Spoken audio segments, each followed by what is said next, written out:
Hey guys, how's it going? Matt from Foul Ball Productions here. Thank you so much for joining me today. I hope that you are doing well. I am doing great. Thank you very much. Thank you very much. This is MFer Mondays. This is MFer Mondays, my solo show, because I can't keep my mouth shut when I stream with other people, and I'd like to give myself the opportunity to not trample others because it's rude. And this way I can just babble and talk about anything I want to talk about. So thank you so much for joining. I appreciate it. Looks like we got some people already here. Lord Thoth is hanging out. Hello, Lord Thoth. Lord Thoth's a great guy. You know Lord Thoth. He's awesome. He's always on the MFer Cocktail Lounge, as well as Just Another Red Shirt is here. Hello, Just Another Red Shirt. Good to see you, my friend. Another MFer Cocktail Lounge regular.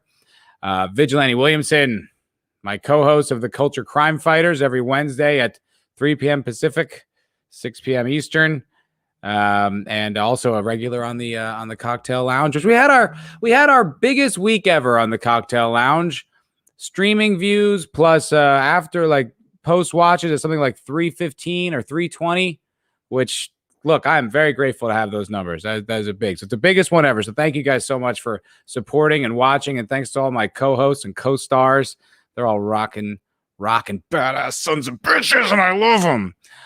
Brightest Day is here. Hello, Brightest Day. Good to see you, my friend. Good to see you. I hope we get a certain self-aware sex toy, if you know who I'm talking about, a certain vibrator with intelligence, very specifically the sentient dildo, who is often in my chat, buzzing his little comments and making little quips, because I actually took his advice. I actually took his recommendation and watched Utopia. The show on the BBC that came out in 2013. Holy shit, guys. If you want your minds blown, if you want to feel really uneasy about the past year and a half, I would say go watch that, because it's crazy. Oh, let's zoom. Oh God, I'm trying to put the focus in, and I'm zooming in on myself. Probably should do the tech before the show. What do you think? Yeah, but no, you guys, that is a wild show, and I'm going to get into that and talk about a little bit of it. I'm trying to be as spoiler-free as possible, because it's not really a show that people are that familiar with. I'd never even heard of it, to be honest. So, but I'm going to get into it. It's pretty wild. It's pretty wild. Let's just say there's a big part of the story is there's a Russian flu vaccine, and there's no Russian flu. It's fucking nuts. So pretty good show. Snortopoopas Q Burr, my favorite polar bear, is in the house. Hello, Snortopoopas. Hello, Snortopoopas. Good to see you, my friend. Good to see you. Hope everyone's doing well. I don't know if anyone, if you guys happen to check out Geeks and Gamers video from yesterday. I guess last night, around 5 Pacific, Jeremy put out a video essentially detailing his official point of view, his, like kind of the whole chronology of the Zack Snyder thing and his official point of view, and basically his official and last statement on the entire thing. And it was pretty interesting, and I wanted to talk about it a little bit because you know, it's been a topic of conversation. For some reason, I took that one very personally. I don't know. That one really bothered me on an emotional level. Just maybe because I built it up myself so high, and I really believed in it, and I thought it was a beautiful moment of fans being treated with respect, and someone in a power position, or like a position of, you know, like a celebrity, being human and reaching across the aisle and not really caring about whether you're in the right clique or if you've got a blue check mark next to your name on Twitter, and just straight up being a decent guy. And I think we all felt a pretty big hit when that all went down. So I want to break that down real quick. Also, just so you know, there's like Los Angeles, it's the craziest city. There's a group of people outside of my house right now with like a short bus, you know, and they're like, I don't know, making it into some kind of a conversion van, like one of those, you know, RV type things. So they're putting it on the road and they're just doing construction. So if you hear like banging and drilling and all kinds of shit, that's what that is. Fucking California, man. California. Let's see who's else here. Giovanna Dotlick. Hello. Hi. Oh, well, thanks for stopping in before you go to bed. I don't remember seeing you before, but if you've been around and I forgot it, Sometimes I do this when I drink. So I'm sorry if I forgot you. Sorry if I forgot you, but thank you for popping in. Much appreciated. Much appreciated. Okay, so wanted to I'll just start talking about that. So Jeremy's video I thought was great. I thought it was very honest, it was very decent, it was very respectful, and I think it gave everyone a lot more point of view on where Jeremy was coming from and why Jeremy said the things that he said and why everything was so confusing. Ultimately, I don't know if you can hear that drill, but that's what I'm talking about. Ultimately, after listening to Jeremy lay out the whole thing, two things became very clear to me. Our frustration, and this is my opinion, this is not what Jeremy said, but our frustration about Zach not wanting to be associated with Geeks and Gamers, or him saying that, in my opinion, is still very valid. I think it's still very valid that we feel frustrated about that for this reason. And the reason being, Uche is a member of the Geeks and Gamers community. He is a part of that brand. Whether they were going to use that name on that stream or not is not the point. He reached out as an ambassador of the Geeks and Gamers brand when he reached out to Zack Snyder to bring him on the stream. So from that moment forward, I don't think it's very respectful to disassociate with Geeks and Gamers. If you don't put the logo on the thing, you don't do it on Jeremy's channel, that's all one thing. But to make a statement separating yourself from that brand is A, disingenuous, because it isn't. It's all there because of Geeks and Gamers. And B, it's very disrespectful. So that's kind of my point of view on the whole just association at all with Geeks and Gamers. Secondly, it sounds like they're doing hard construction out there. Secondly, I think I personally was a little harsh on Zack Snyder, and I think a lot of us were, but for very good reason. He spoke. He is the one who said those words. So our reaction to it is, I don't know. I'm not apologizing for how I reacted. That's how I felt. That's how I internalized and processed what I saw. Was it a bit of an overreaction? Yeah, I think so. I think it's a valid one. I think it makes sense. But from like a professionalism standpoint, I could have probably taken it down a notch. But here's why. So essentially, Warner Brothers started panicking when Geeks and Gamers was associated with it. So they started freaking out, and behind the scenes, they wanted to separate Geeks and Gamers from the charity altogether because the brand is toxic or whatever.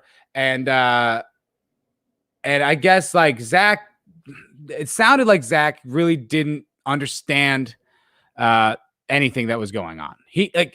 Honestly, my opinion of Zach is he's just kind of a dork who wants to make movies, and that's about as deep as his convictions run.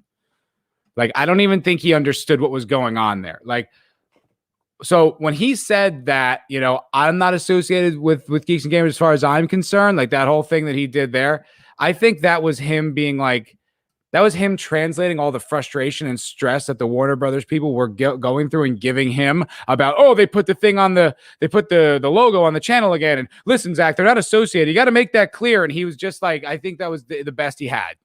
Honestly, I think that was the best he had. And he just didn't know how to do it. So my anger towards Zach, while misplaced, I think was 100% accurately placed at fucking Warner Brothers. Because Warner Brothers' priority was not a charity. They didn't care. Didn't matter to them. Essentially, this is promotion for their movie and their streaming service. They don't care about the charity. They don't care about anyone who kills themselves, the self-deletes, whatever. That's not what matters to them. What matters to them is protecting their brand and making money and not being associated with this toxic Geeks and Gamers thing, whatever. So from a certain point of view, I can kind of understand that. They are a corporation. They do need to protect their interests. But from another point of view, those are just negative things that people say. Like I mean, I guess technically Jeremy has come out against, like, he's attacked Warner Brothers, but I don't know. To me, he seems more of like a Star Wars, but basically he's anti the Hollywood brand. So maybe Warner Brothers associating with them could look bad, but they panicked and they overreacted. And for that, they looked like dicks. They made Zack Snyder look like an asshole. They insulted this community and they ultimately undermined a charity that was doing really, really good things. So I think the long and short of it is that corporatism strikes again, because once he says that dumb shit and like basically insults everyone who's in that stream and everyone who's watching and supported, uh, you know, then he clumsily moves on to the next corporate virtue signal, which this is where I'm less benevolent. This is where less like this is protecting the brand. Now they've gotten into this is where the Hollywood propaganda machine kicks in, and they need to get out their propaganda talking points like anywhere that they can get it in. And this, they probably knew was going to be a big platform. So this is a great opportunity for them to talk Hollywood propaganda and address the shootings in Atlanta, which I'm not going to get into. There's a lot of other channels talking about it. I'm looking at you, Matt Christensen. That was an amazing video you put out. And I'm not going to address it. What I will say is it had absolutely no place on that stream whatsoever. It was insulting to the cause. It was insulting to the people who were there already donating for a good cause. There was no reason to inject that political point of view, valid or not, into that stream. It was clunky, it was unnecessary, and it destroyed the goodwill created by that entire endeavor. I think it's a great thing that the Geeks and Gamers community and the extended community around didn't let that stop them from donating, that they still raised over $100,000 to help fight against more self-deletion. And ultimately, for that, everyone involved should be proud and should raise their heads up high. And, we just could realize that this is basically what we're fighting against is toxic corporations who don't care about, who don't have respect or human respect for the people who actually consume their product and have a reductive point of view and are ultimately in this little hive mind clique. And to them, that's more important than, actually a moment of charity and goodwill. So Zach is a unfortunate victim in that. What? By the way, Zach, though, you could still express gratitude. Okay. There's nothing corporate attached to saying thank you for donating to this charity. That's just called decency and human gratitude. Okay. That could have been tweeted if you forgot it. Like that, that I'm not really willing to forgive you on. I can forgive you on being a shitty public speaker and insulting a community, whether on corporate orders or not. You're the one who said the words, buddy. So, you could have showed a little gratitude there. But regardless, I think, hating him and like him being intentionally divisive is probably not what happened, but it still looks bad. And I think WB, while they pretend to be interested in fans, really aren't. It's more, this seems like, I don't know, who knows what their motivations are, but it does seem like the entire like debacle was essentially all of Warner Brothers corporate execs ideas. But I thought Jeremy's point of view that Geeks and Gamers is afraid of him is great, and that they're so terrified. He said that was the greatest day of his career or something to that effect, which I thought was hilarious. That he was just like, that was like exactly what he wanted. He's like striking a blow. That's awesome. That's really badass. So ultimately I think that's my, after watching Jeremy's videos, having time to think about it, having talked about it a lot, that's my conclusion. That's my point of view on the whole thing. I toyed with taking the video down that where I beat up Zach, but no, I'm not going to. Like, that video is doing really well for me. So it's like almost 800 views. So keeping the brand going. Hi, US Dutch Kitty. Hello. But also, that's how I felt. And that's what happens when you, like, that's the consequences of that action.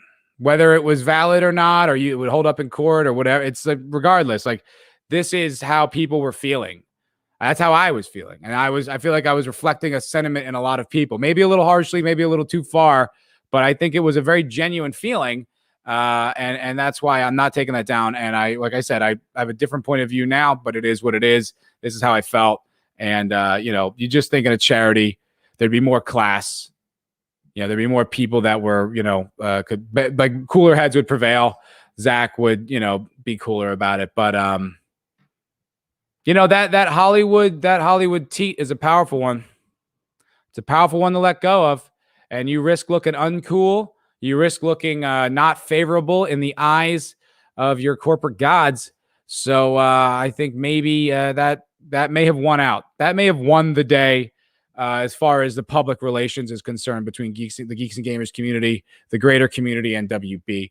But ultimately, they did win because they won. They did a good thing, and I think, in my opinion, Geeks and Gamers come out looking like the cool people in this situation. They come out looking like classy, badass, poised, non-reactionary. I think they came out looking fucking stellar. And WB looks like an incompetent bunch of dorks who are so terrified of a YouTuber that they would steamroll a charity. Like they look terrible, I think. And that's ultimately a great thing because they are shit. They prioritize their fucking little happy clicks on Twitter versus, an actual charity that's very meaningful and very important.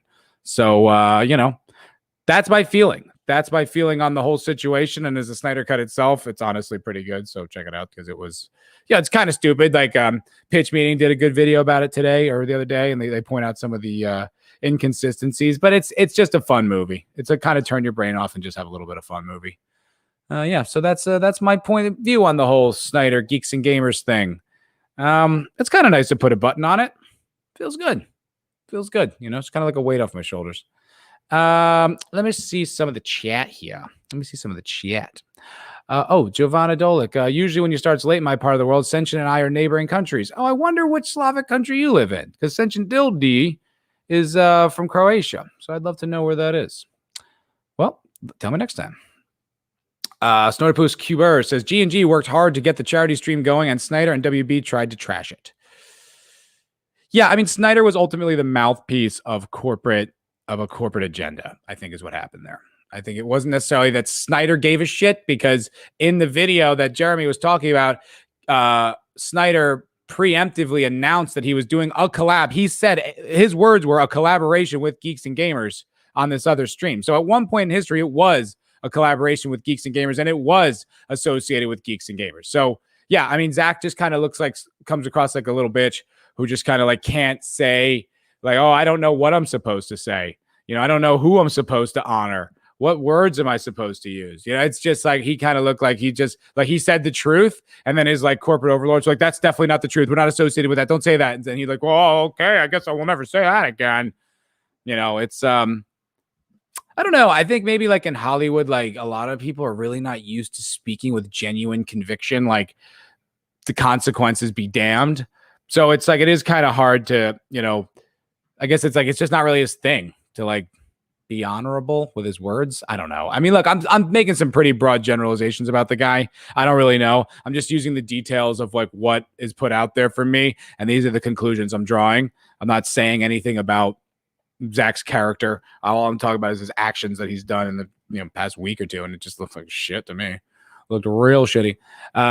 Vigilante Williamson, hello buddy. The one thing I don't buy is how he has no media savvy. He's been doing movies damn near 20 years. Yeah, but it doesn't mean you're a good professional. It doesn't mean you're a good public speaker. It doesn't mean you have like the self-awareness. Like Jeremy feels that he's got like he's all over the place when he talks. He's not a good public speaker. You might just not have the gift of gab.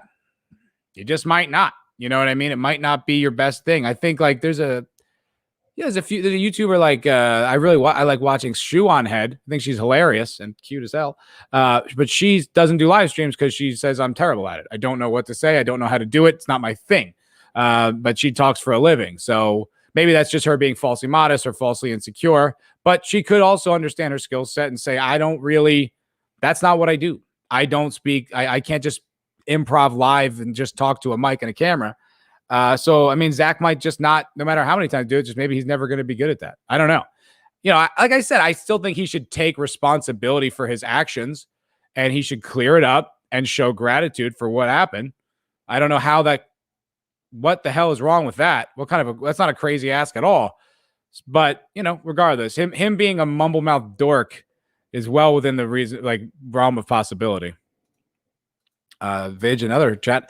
I don't think it was misplaced to go with Zach. He had a choice not to say what he said, and he didn't. And they were going to make sequels anyway. Yeah, I understand, but once again, it just kind of goes back to like someone who doesn't speak their truth in media. You know what I mean? Like that's not what he does. He doesn't go and make inflammatory statements and stand by them and fight the wave. Like he's a filmmaker. You know what I mean? He makes average comic book movies. He's not exactly Bill Burr. It's just. It is what it is. It's just this is who he is. He's just kind of a meek comic book dork, and it's like I think he'd rather just get along with his Hollywood community than stand for what he believes in. That sounds so harsh, but it's something to that effect. Something that is just his priority is to stay aligned with this corporation, or it's just not his priority to be like, well, these guys seem right. I'm going to stand up for them. It doesn't seem like he gave a shit enough to do that. And maybe he just didn't feel like it's his position. I don't know what his motivations are. All I know is that's what it didn't happen. It didn't happen. Sort of puss sort of poopus. Q-Bar says, keep the video up. Thank you, sir. I am going to. It's doing well, and I appreciate that. Someone said it was hilarious the other day, and then it occurred to me that it was. I was like, oh, I guess I am being funny. I was just being so like genuine and passionate. And someone made it. I was like, oh, okay. At least people are getting a kick out of it. That's something. Vidge says he agrees that the video is not too far. I appreciate that. Oh, you're still here, Giovanna. You're from Serbia. Oh, great. That's great. Wonderful. That's so cool. People from all over the world are tuning in to talk to Matt on the MFer Mondays. That's terrific. That's just delightful stuff. Thank you very much. Good to see you there. Good to see you. Just another red shirt says, what Zach did and didn't say was a gut punch. And that was your initial reaction. Yes, it was. Yes, it was. Yeah, I wasn't sure about putting that one out, but it's okay. Snortapoopas says, I don't think class and Hollywood go together. I think it fucking used to, right? Wasn't that the thing? Wasn't Hollywood like classy just kind of by nature? Wasn't that like they just kind of like, I don't know. It's a very strange thing because I've met a lot of celebrities in real life and they're cool. They're like, they're nice. They're respectful. They're polite. It's really the exception to the rule is that they're dicks. Like the rule is that they're cool. And there's every once in a while there's a dick. But for the most part, every celebrity I've met has been cool, stand up, genuine, entitled, but not rude. But then you see them on social media or you see them like in their little enclave and they couldn't be more caustic and hostile. They couldn't be more exclusionary and condescending and aggressive and it's a really weird dichotomy because like you're not like a I've seen guys like tweet these horrible things. I'm like, I've met you. You're not a dick. Like, why are you being so hostile to people who don't share your worldview? It's very strange. But ultimately that's going to do much worse PR for you than the being nice to the bartender once in a while. But hey, what are you gonna do? Godzillionaire said WB came out today saying they want DC fandom to be a safe space, so screw them. Yes, of course. That's the safe corporate tactic. Because the people who disagree with that are not going to go out of their way to attack the brand and tweet at them and organize boycotts and do any of that stuff. They're just going to go about their day and be like, ugh, more nonsense from corporate Hollywood, right? That's what I mean. Sort of me out here talking shit about WB on this stream. I'm not going to go do anything. I'm not going to get a petition to like oust the executives of WB or some ridiculous nonsense. I'm just going to go about my life and watch some other shit, but like the people that they're afraid of will do that. The people that they're afraid of will go into their history and try to find some racist thing that they did. And they're executives. They probably did something shitty. They're all megalomaniac narcissists. So I'm sure they probably have some tweet or some, Russian prostitute that they sliced in the face or something.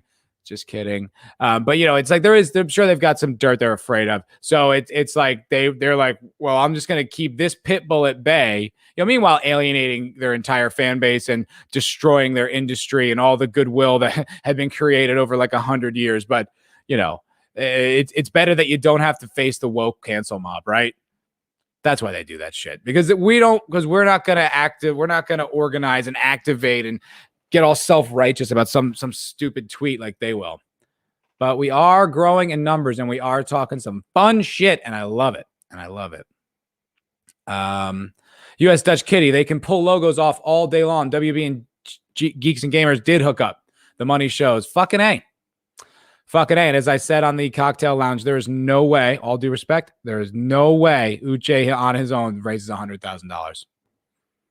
It doesn't happen. And it's not a shot at Uche. It really isn't. It's just he's not influential enough yet. He's not big enough. He's got, I think, like 19,000 subs, which is amazing. That's an amazing accomplishment. That's, 19 times more than I have. But it's still not enough to raise $100,000 in a week. It's just not. And you needed the Geeks and Gamers greater community. I mean, Ryan was there. Ryan Cannell, I do not disassociate with Geeks and Gamers. To me, he's like Jeremy's right-hand man. That's how I look at it. Jeremy was talking about the Snyder Cut, not like he's a fan, but he's been talking about this whole thing, Like everyone there is in some way connected with the Fandom Menace and the Geeks and Gamers community. It's like to disassociate the two is completely disingenuous. And it's like, all right, shut up. Fine, whatever, you fucking corporate stooges. You spineless, convictionless, fearful little lap dogs. Fuck off. Fuck right off. I love how YouTube's giving me recommendations while I'm live on the air. Thanks, YouTube. Yeah, no, I'll stop this and go watch a Patrice O'Neal video. Snorted Poopus. I wish Hollywood had more convictions. 20 to life would be a good conviction. Aha! I get it. I just wish it didn't. I don't know. I just wish things weren't so polarized and it was like you're either with us or against us, or you're like, it's like, who gives a shit what Tom Cruise thinks about socialism? Does it matter? Does it matter? I just picked those two random examples out of my ass. I don't think he's ever commented on the subject, but it's like, I think it's weird he's into Scientology. I think it's weird he's like way into Scientology. So a lot of the stuff I heard about him and what's going on, it's like, fine. Didn't make me enjoy Edge of Tomorrow any less. Didn't care. I mean, if you're out there committing crimes, that might affect my enjoyment of your work. Watching Amber Turd, watching Amber Turd in the Snyder Cut was unsettling. I didn't like that at all. I was like, she's so beautiful, and you just know behind that beauty is just an utter monster who got away with it, by the way. And so that's just very upsetting. I'm just like, ugh, like that. Every time she was on the screen, I was like, ugh, this monster. So there's certain things that do disassociate, but your personal politics and convictions, I don't care. As long as you're not hurting anybody, I don't give a fuck. Doesn't bother me. Vigilante Williamson, he can be a bad public speaker, but that doesn't mean he doesn't know the consequences of what he's saying. Yeah, right. Or that, and if he didn't, which I don't know how a man of his age and accomplishments couldn't, if he didn't, he's sure fucking dealing with it now. Sure facing it now and can clarify anytime he wants. He has access to, social media platforms and publicists and news outlets. Anytime he wants, he can clarify. Doesn't even have to apologize. Just clarify. Or double down. Hey, maybe you did mean it. Maybe you're like, I hate them. They're I just needed their money. Which would be really interesting. If he said that, I'd be like, what? Really? Like you just exploited this community to make money for a charity? Okay. Sort of devious, kind of Machiavellian. Yes, Dutch Kitty, a lot of creative people are introverts. Yes, they are. Yes, a lot of actors are introverts. Most, in fact. When they're extroverted, they're almost performing that. Yeah, because they're weird. So I say that being one of them. It's a weird endeavor. It's a weird profession. You're so cerebral. You're thinking so much about emotions and stuff like that, but you're conveying that you're just, present human being. It's a weird thing to do. And it's a weird thing to obsess over. And you're also completely out of control of your career, even when you make it. There's still so much that's not in your control, but so much scrutiny and public, observation. It just creates a very strange mentality, a very strange persona. Yeah, Vigilante, a little clarification would go a long way for me. Yes, me too. Yeah, I think for everybody. And it's like, even for yourself, Zach. Even for yourself, because no matter what I say here or what Jeremy says here, there's still going to be a percentage of the population that thinks you associated Geeks and Gamers with racism, and they'd be right to do that because it kind of sounded like you did. So if you don't take the effort to clarify yourself, it's like we had to work so hard to try to clarify you. I had to take, it was so painstaking for me to parse through like a forensic scientist, going through each word and putting it up on the big board and organizing it and thinking about, that's how hard it was for me to realize you're not an asshole. Do you think maybe you could follow up with another statement? Like, if you don't care, all right, I guess neither do we. It's very strange, man. It's very strange. I would never want to be so misunderstood. That's my own feeling on the matter. I don't know. Texas Mofo. Hey, Texas Mofo. I like your name. Your video is exactly the way I felt immediately after the disclaimer. Leave it up. It's an accurate depiction of what a lot of folks felt. Thanks, man. Yeah, that's kind of that's exactly what I felt. Honestly, when I started that video, I thought I was going to be a lot more just sort of grounded and, like kind of based and just, chill. But the emotions caught hold, man. I just couldn't I fucking popped off. Vigilante. Oh, geez. I hate when the chat does that. Just shoots ahead like crazy. Just trying to go through each chat. My God, this is a very difficult thing. Oh my God, there's so much chat. Vigilante Williamson. I'm a massive introvert and I could tell when I'm going to say something disrespectful. Yeah, but I think introverts are also very cerebral. They're thinking a lot. So they're very aware of what they're thinking, of what other people are potentially thinking, how this could potentially sound, what they really mean, how they feel. Like, I just think it's kind of like a tornado of thoughts. So that's why it's almost kind of like that, because you never really know what to say. You're not comfortable just being, unless you have a microphone in front of you. Then all of a sudden you know exactly what to say. Just kidding. All right. There's so many chats. I can't go through every single one of them because other stuff I want to talk about. But thank you very much for contributing. And I wish I could go through all of them. I wish I could, because you guys are amazing community. Thundercats Ho is here. Hello, Thundercats Ho. Good to see you, my friend. Good to see you. Sentient Dildo. What's up, buddy? Man of the hour. I don't know if you caught the beginning, buddy, but I actually ended up watching Utopia on your recommendation. First of all, holy shit. Oh my God. What did you do to me? That was really wild. But you did influence me, man. And I did watch it. So I'll get into that in just a second. I want to just make sure that I get through some more of these chats. Hey, Fenrir the Ice Wolf. Hello. Good to see you, sir. Good to see you. Rajesh. What's up, brother? How's it going, Rajesh?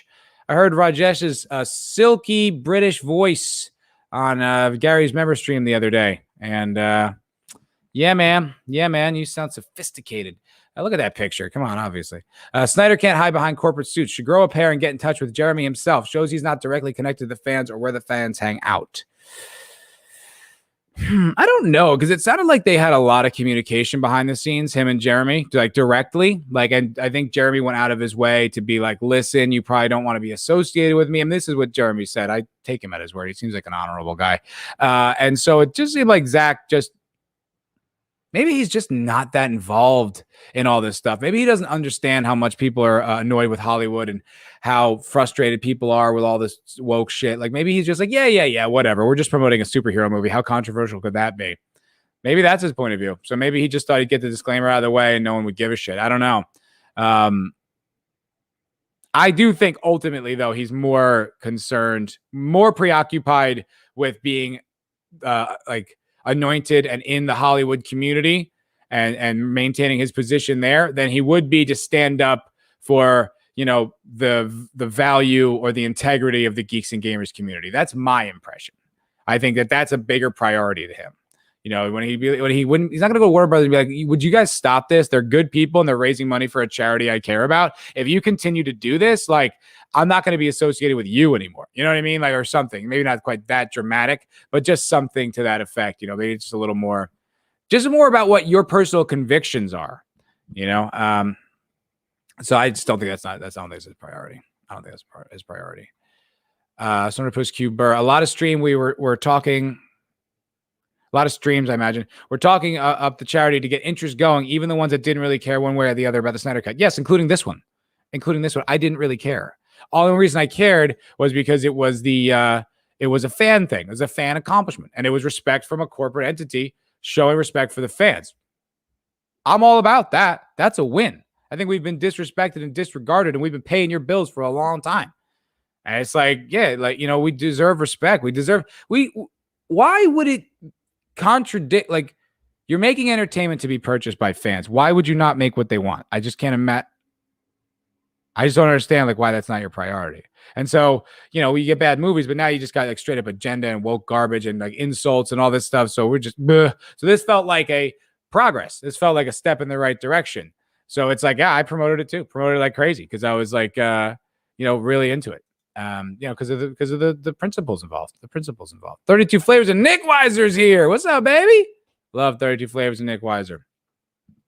They probably act nice to you when you're looking, but they are regular people on the internet when they become 10 feet tall online. That's funny. Yeah, that's funny. There's a lot of pressure to conform here, man. There is a lot of pressure to conform here, and they want you to conform kind of all the way up the ladder from the beginning. You know, if you're like, it's like Gunnery Sergeant Hartman. It's like my job is to weed out all non-hackers who do not have whatever it is, something to serve in my beloved corps. And it's like, you know, kind of the guts to serve my beloved corps. And that's like them. They're like, you know, you're not woke enough, soldier. Why don't you apologize for your race? Get back in line. Did you check your privilege today? Drop and give me 25. It's like that, you know. It's like they woke you up the ladder, and then they give you merit badges, you know, for being super woke. It sounds crazy, but it's not. It's not. Like in the acting class, acting school I was in, like I know for a fact behind the scenes they were pushing certain people and keeping others back and not promoting or wouldn't give an endorsement. Like I know for a fact that's how it goes, and you see it all the way up the line. Like it.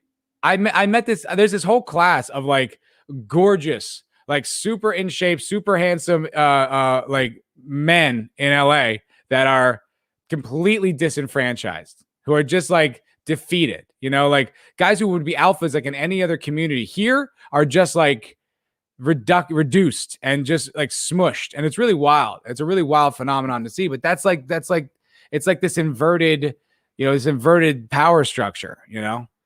It's a really wild place. I'm going to switch topics real quick here in just a second, but Vigilante Williamson for $5 super chat. Thank you, my friend. Thank you very much. That's going to go right into the crime lab. I'm going to buy some new gadgets to fight culture criminals with. I'm over it, but in these chats, some fans have ill will towards Snyder, WB, and even Uche, Geeks and Gamers, and Jeremy, and some of those feelings are still valid. Yeah, definitely feel what you feel. Like, make sure you feel it and go through it, because that's what I did. And, you know, I still would probably, if I really got in my feelings, would probably be frustrated about the whole thing. And I am frustrated about the whole thing. But eventually, I just need to move on. But B, it's like, you know, it informs a truth, I think, sometimes. A feeling can inform a truth, you know. Just my thing is I try not to get too caught up in it, or at least as much as possible. But, no, I mean, look, if you feel that way, fucking express it. Or, you know, it's cool that you feel that is what I'm saying. Like, it doesn't bother me. You know, I think if you wanted to assume the worst about Warner Brothers and Zack Snyder, I really wouldn't think there's anything that wrong with that.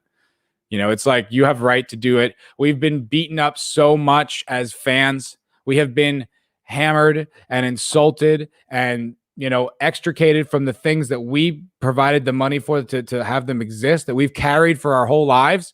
And we've been told that we're racist and sexist and homophobes just because we don't want propaganda in our entertainment. And I think if you feel like that was a slight against you and your fandom and your money that went to a charity, I think you are well within your rights to feel that way. You are well within your rights to feel that way. And that's exactly how I felt. I think there's a little more complexity going on now. Like, that's kind of my point of view on it now. But if you don't, you're not going to hear any arguments from me, man. You're not going to hear any arguments from me. I respect the shit out of that. Thundercats ho. I just don't understand. I just don't think he understands our section of the geek community and the conflicts it causes with mainstream industry. A few have been eaten up now, and they have reached out. Yes, I agree with that. I really do. I don't think he's probably as aware of the health, the conversation as you know, we would like. Because you still have like all the Kevin Smith situation, right? Like, he used to be like King Geek. Now it's like, I'm not going to watch Kevin Smith. Why? So he can cry at another shitty Star Wars trailer and tell me it's gold? I mean, it's like either he's lying about his opinion to stay anointed, or he authentically thinks those movies are good. Neither one is okay with me. So I don't care what you think. So maybe he thinks guys like Kevin Smith are still the the voice of the geek community. Maybe he still thinks that what represents, people with passions and really care about this stuff. I mean, he could just be completely out of touch. It's possible. It's possible. A lot of Hollywood seems very out of touch to me. It wouldn't blow my mind if he just didn't understand how alienated fans feel and how frustrated people feel with what's been going on in the past few years regarding a fandom. So, no, I mean, I think that's a pretty reasonable conclusion, to be completely honest. Yeah, Vidge says he could believe that he's still unaware of the conversation. Yeah. Yes. Kevin Smith, did he cry ever WandaVision? Seriously, I don't know. I heard FNT talking about him, but it just, what the fuck are you doing crying, man? Like, Star Wars Theory crying about Luke, that's one thing. That's a once in a career moment. It's a huge moment for the fandom and for him personally, fine. If you're just going on the air and regularly crying about your entertainment, dude, what are you doing? What are you doing? What are you trying to show you're so invested in this for? We'll know you're invested in it when you talk about it. You're just going to come on here and cry? Ugh. Boo. Not interesting. Not interesting. Ascension Dildo, he is definitely not aware, but his handlers are, and they wrote that statement. Yes. I was covering that. The corporate overlords over at Warner Brothers care more about, angry reactionaries, which is so funny they call people on not outside of their cult reactionaries, because they are the most reactionary people, but angry leftist reactionaries on social media than they do about fans who support the brand, support the project, and are supporting a charity that's trying to stop self-deletion. It's clear that they care more about that. They care more about that part, like winning the culture war, as it were, in that regard, than they do about goodwill with the fans and people who want to give money to charity. Yeah, I mean, well, we saw your true colors, WB. What other conclusion can we draw? I mean, I'm not spending the rest of my fucking life figuring out whose intentions were what was this supposed to be. Listen, I've worked really hard on trying to figure out what was going on, but I could have very well just stopped at my first impression, which is that you think Geeks and Gamers is a racist community, and then you put that out in the world. I could have stopped there and been completely right to do so. Why would I have to work so hard to figure out what your intentions are? You're a multi-billion-dollar media company. You tell me what the fuck you think. I'm not trying to work. What am I, with Sherlock Holmes with your opinion? Just say it, shithead. 32 Flares, Nick Weiser. He will never say anything that revolves around critical thinking. To think at one point he had an amazing Daredevil comic he wrote. Who's that? Oh, is that Kevin Smith? Did Kevin Smith write a Daredevil comic? I didn't know that. You know way more about comics than me. I am a normie when it comes to comics. I am brand new, basically. Brand new. Yes. That's funny, Godzilla. Corporations are reactionary. Yes, they are. Yes, they're reactionary. Very clever. Very clever. Okay, I want to move on to another topic right quick. And this comes straight from the chat. Straight from your the thinking vibrator in this chat right here. Sentient Dilly Do. He told me and bugged me to watch Utopia. It's a BBC show from 2013. Yo, that shit was wild. I started it last night at 9:00. It's a six episode first season. They're all an hour long. I watched the whole thing in one night. I watched all 6 hours, start to finish. There was so much, the level that they went to in that show. I don't think I've ever seen. The amount of murders, brutal, vicious murders. It was a lot, dude. It was a lot. Yeah, Sentient Dildo. The opening scene was a lot. I don't know how I watched all 6 hours. By episode 2, I was like, I don't feel very good about all this, man. I was like, what the hell are you making me watch, Sentient? Honestly, I was like, damn. There's torture. There's okay, but it all revolves. I don't want to give away too much because it is a mystery show. And actually, ultimately, I would say, Dildy, that's my biggest criticism with it, and I'll get to why. But it's basically a mystery revolving around a graphic novel manuscript, and like people are killing to get their hands on it. That's how it starts. That's how it fucking starts. The Elite says Utopia is great. It is something. It is fucking something, I'll tell you. Woof. And then there's this fan base, this like Uber fan base of Utopia fans who like have an online community, and then they get like caught up in this whole thing. And let me see if I can read a synopsis that you could just find on like IMDb, because I don't want to give away too much. I want to make sure you guys are like interested but not spoiled, you know. And I got there's yeah.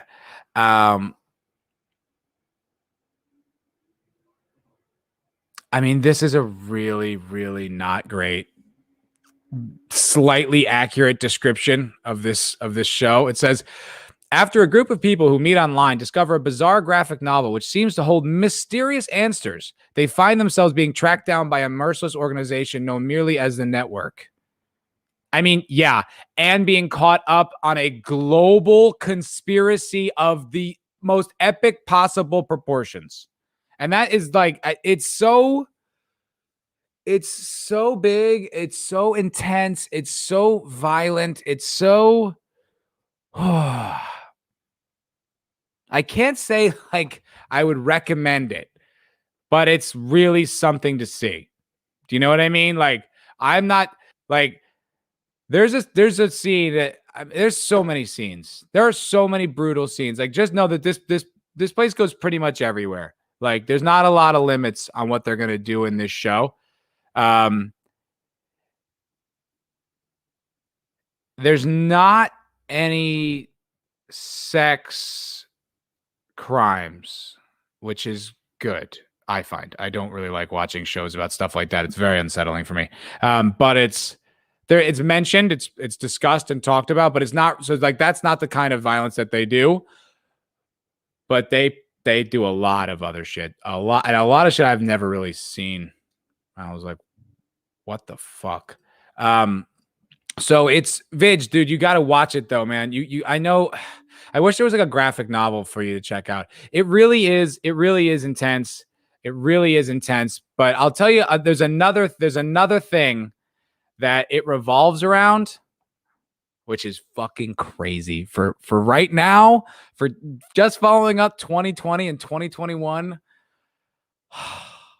There is a conspiracy, a global conspiracy to get this flu vaccine pushed through the government and make sure that everyone takes it and the flu's not real.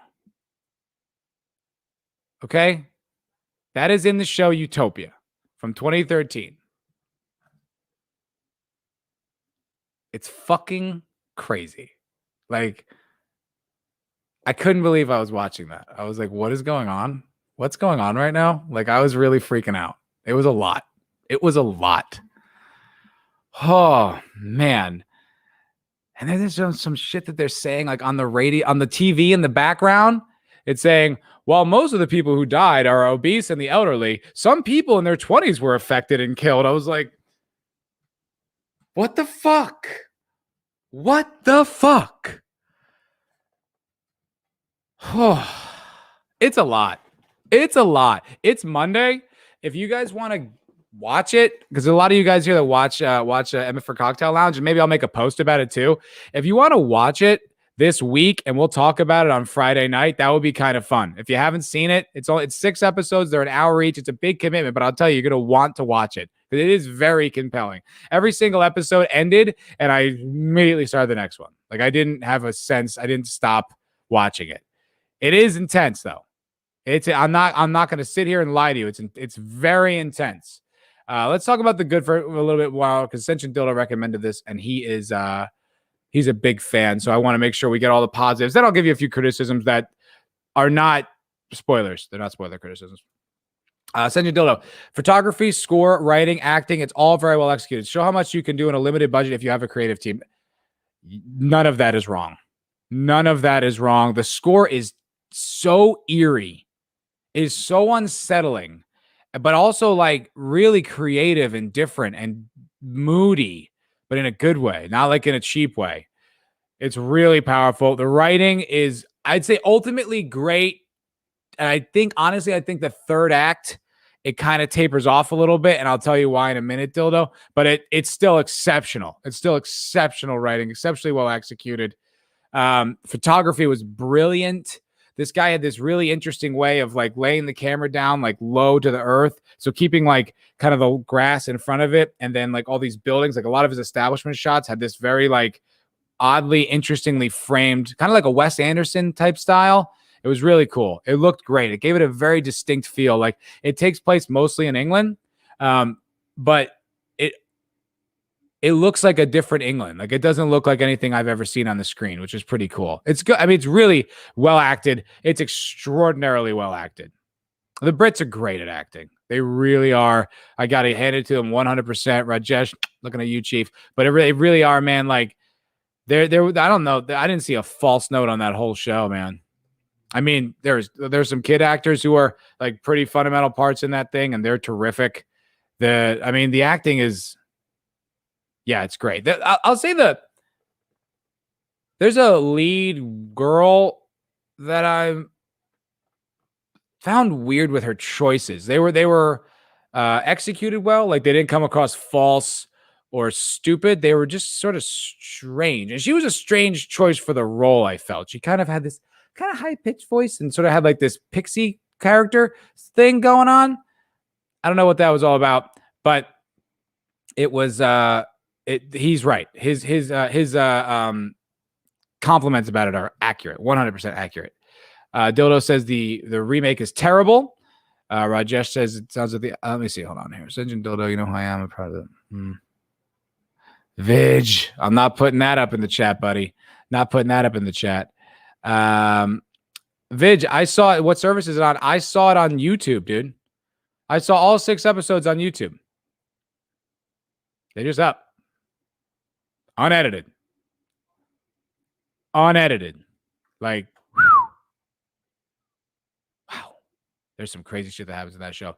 Yep, there you go. Vig, Cindy Dildo. You can find it on YouTube for free. Someone posted it. As far as streaming, I think it's on Prime. Oh, is it on Prime too? You could throw a little more money in Bezos' pocket. That guy could use it. You know, he could use a dime or two. Poor fella. Here's what I'll say I didn't like about it. It's so tonally dark in the beginning that it's hard to watch. And then there's like these moments in like episode like 4 and shit like that where it gets kind of goofy. There's like these little goofy moments, and it's such a contradiction to what like happened prior in the show. Like it was so horrifically graphic there. Now they're having like a silly moment here, like a few episodes later. It was really unsettling. There was a romance that was blossoming, which happened at the same time as something so horrific. I couldn't believe I was watching it. And it was kind of disgusting. It was like, you're like, wait a minute. So that just happened. And that person who suffered, that's in the other room. And you guys are like worried about your feelings for each other. Kind of coming across pretty gross right now. It's pretty gross right now. And then the last criticism, I'm going to move on. I'm not going to talk about a show you guys haven't seen, but, and then I'll move. The last thing that happened, like the ending, this happens in some BBC shows, and I've seen this in a bunch. Would they get a little too twisty? Like they get so caught up in their own like story that they twist, and then they twist again, and then they twist one more time, and like all of a sudden, then you're like, wait a minute, that doesn't actually make sense. Like, okay, so that's the case. This is the outcome, but that contradicts all these things from before. And you're telling me this makes sense, but if I were to go through it beat for beat, it doesn't. You know what I mean? Like you just kind of ultimately like, okay, but not incredible. Like if it was a simpler payoff, I think it would have had a better, if it stuck the landing a little, like without being like, hey, aren't I so clever? It would have really, I think it would have worked better. So ultimately it's like, it's a shockingly, the topic is shocking for the times we live in. Shocking. It's really like, it's very engaging. You're engaged immediately. It's violent. Like, not like graphic violent, but just Jesus, I can't believe that happened violent. But and it's really engaging. It's a really engaging show. Yeah, Vidge gave a wild recommendation. Wild, man. That was something else. Sentient Dodo says, I could see it, Matt, but they needed some levity to balance it. Yeah, but they introduced it like late. It just came out of nowhere. It was like, oh, it was really wild. Roof Korean is John Galt. It's hilarious. Nothing shocks me in 2021. This might.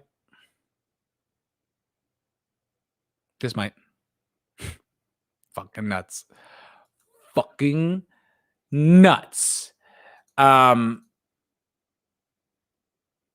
This is something let's pivot here a little bit. This is something I was hesitant to address, and I'm not going to make a big deal of it, but I am going to talk about it because I thought it was indicative of a certain portion of the population.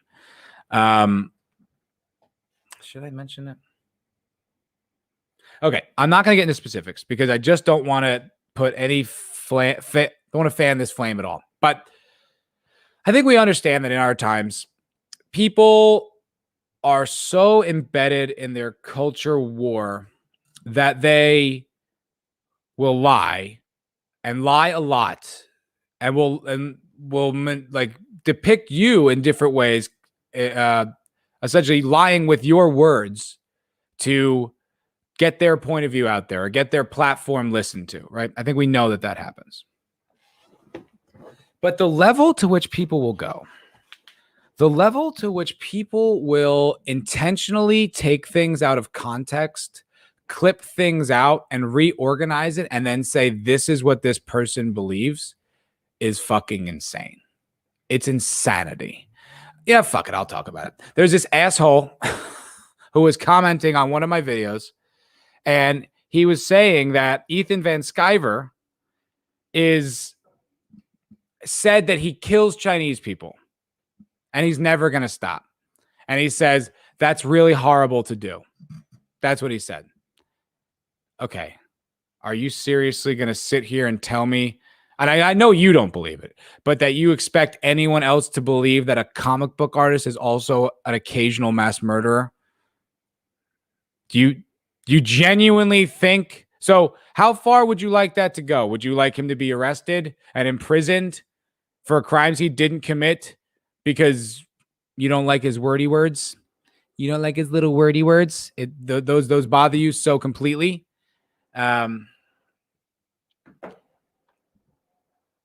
We like that you would, and I lost my point there a little bit. Turn your phone down. So he clipped out something that was clearly out of context, and then is trying to portray him in this light. I don't want to, you could go search it out if you want. You know where to find it. I'm not giving this kid, I don't even want to give him clicks because he's such a little bitch. Because he's just trying to bring down Ethan. He's just trying to like paint him in a light, and that people will be like, oh, you can't say that. You can't talk about that. It's so underhanded. It's so disingenuous. It's so disgusting and shady and shitty that I can't believe that how much of it's out there. Then a thought occurred to me, right? I was thinking like, should I engage with this guy? Do I want to give him any kind of credit with this? And, we talk about that with SJWs. Do you get involved? Do you argue with them? I think something else that we don't consider and I mean this with not hyperbole. Like, I mean this like in a funny way, is that what portion of the SJW community is truly mentally like deranged? Not like, oh, they're crazy. Like, you know what I mean? Like, no, I mean like authentically mentally ill and like are caught up in a frenzy, but aren't really in control of their faculties like other people. And I think it's like we forget that you have no face on this person that you're talking about on Twitter. You have no face. Like, you don't Like, this is just some guy on YouTube. Like, we don't know who you are. You could be batshit crazy sitting in a pile of your own shit. You could be an occasional home. Like, we don't know. So for us to give them any kind of credibility just because they say a thing or they're on a certain side is nuts on our part. We should not be doing stuff like that. Like, this guy's a jackass, and fuck him. You know what I mean? Like, what?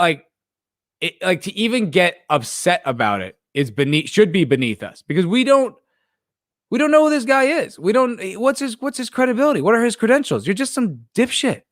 I don't care what you think or say. And then it's like the only evidence you provided for me is something you clipped out clearly out of context, clearly to just try to forward a narrative because you don't like a guy, because you're concerned with an agenda. You're a douche. You're a little worm, like an ineffectual nothing. You don't matter. You don't matter. And we should also be reminded of that. We should not forget that. Like, I was listening to Whiskey Ginger podcast the other day with Andrew Santino and Chrissy DiStefano, two very funny guys, two very, very funny guys. And DiStefano was on there talking about Burr and the Grammys. And then Andrew Santino brought up the fact that this idiot on Twitter said how, oh, you can still be married to a black person and be a white supremacist, right? And he goes, so Santino's opinion was how absurd. This guy's such a piece of shit. Chrissy DiStefano goes, I'm not even convinced that's a real guy. Like, I think that's a Russian bot. Then was his point of view. But then it was kind of funny. It was but I was like, actually, that's a good point. Like, what's the proof this is a real guy? Like, yeah, he might have a picture or whatever, but what's the proof that this is a real person who is who he says he is and lives where he says he lives? Although this guy in particular was verified, so I think that kind of made a difference. But it's like we take these guys on good faith when we shouldn't. We should not. Like, who are they? Who even are they? Like, this whole podcast, the hit piece on Geeks and Gamers and all that was clearly like a smokescreen for people at Lucasfilm who are angry and just don't want to put their own, they don't want to actually have the conversation to say what they really want to say. Like, they just use someone else, but it's essentially just a propaganda arm of Lucasfilm and what's her name, Kathleen Kennedy's camp. So it's like, we're taking them seriously, like they're real people, like they actually have integrity, and like they're having no, absolutely not. I think we need to be aware that who knows what the source of this is. Like, they're just saying the most inflammatory thing to either get clicks or to divide people or to build clout for themselves. We shouldn't even engage with them until they show good faith. That's my opinion. Or we can mock them here, or you can go on your own platform and mock them. But to engage them is a weakening thing. I think you engage till the point you realize it's bad faith, then you mock them and move on. That's my opinion. But I did want to address it because it's the most childish thing. He clipped out. It just starts in the middle of a conversation. It's so clearly taken out of context. You have no idea what he's talking about. And it's just the words that he says and the order that he says it could, with no context, sounds like, yes, he murders Chinese people. It's like, there's no way that's fucking true. So what did he really say? What's the real context? And the kid wouldn't tell me it. It was like,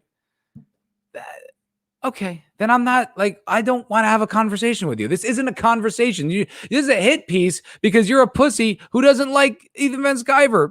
Oh, your little feelings hurt? You want a warm cocoa and a nap? You little baby boy bitch. You little fucking... it's just so ugh. And I think the best quote that sums up that whole thing is, don't try to ruin my life with lies when yours can be destroyed with the truth.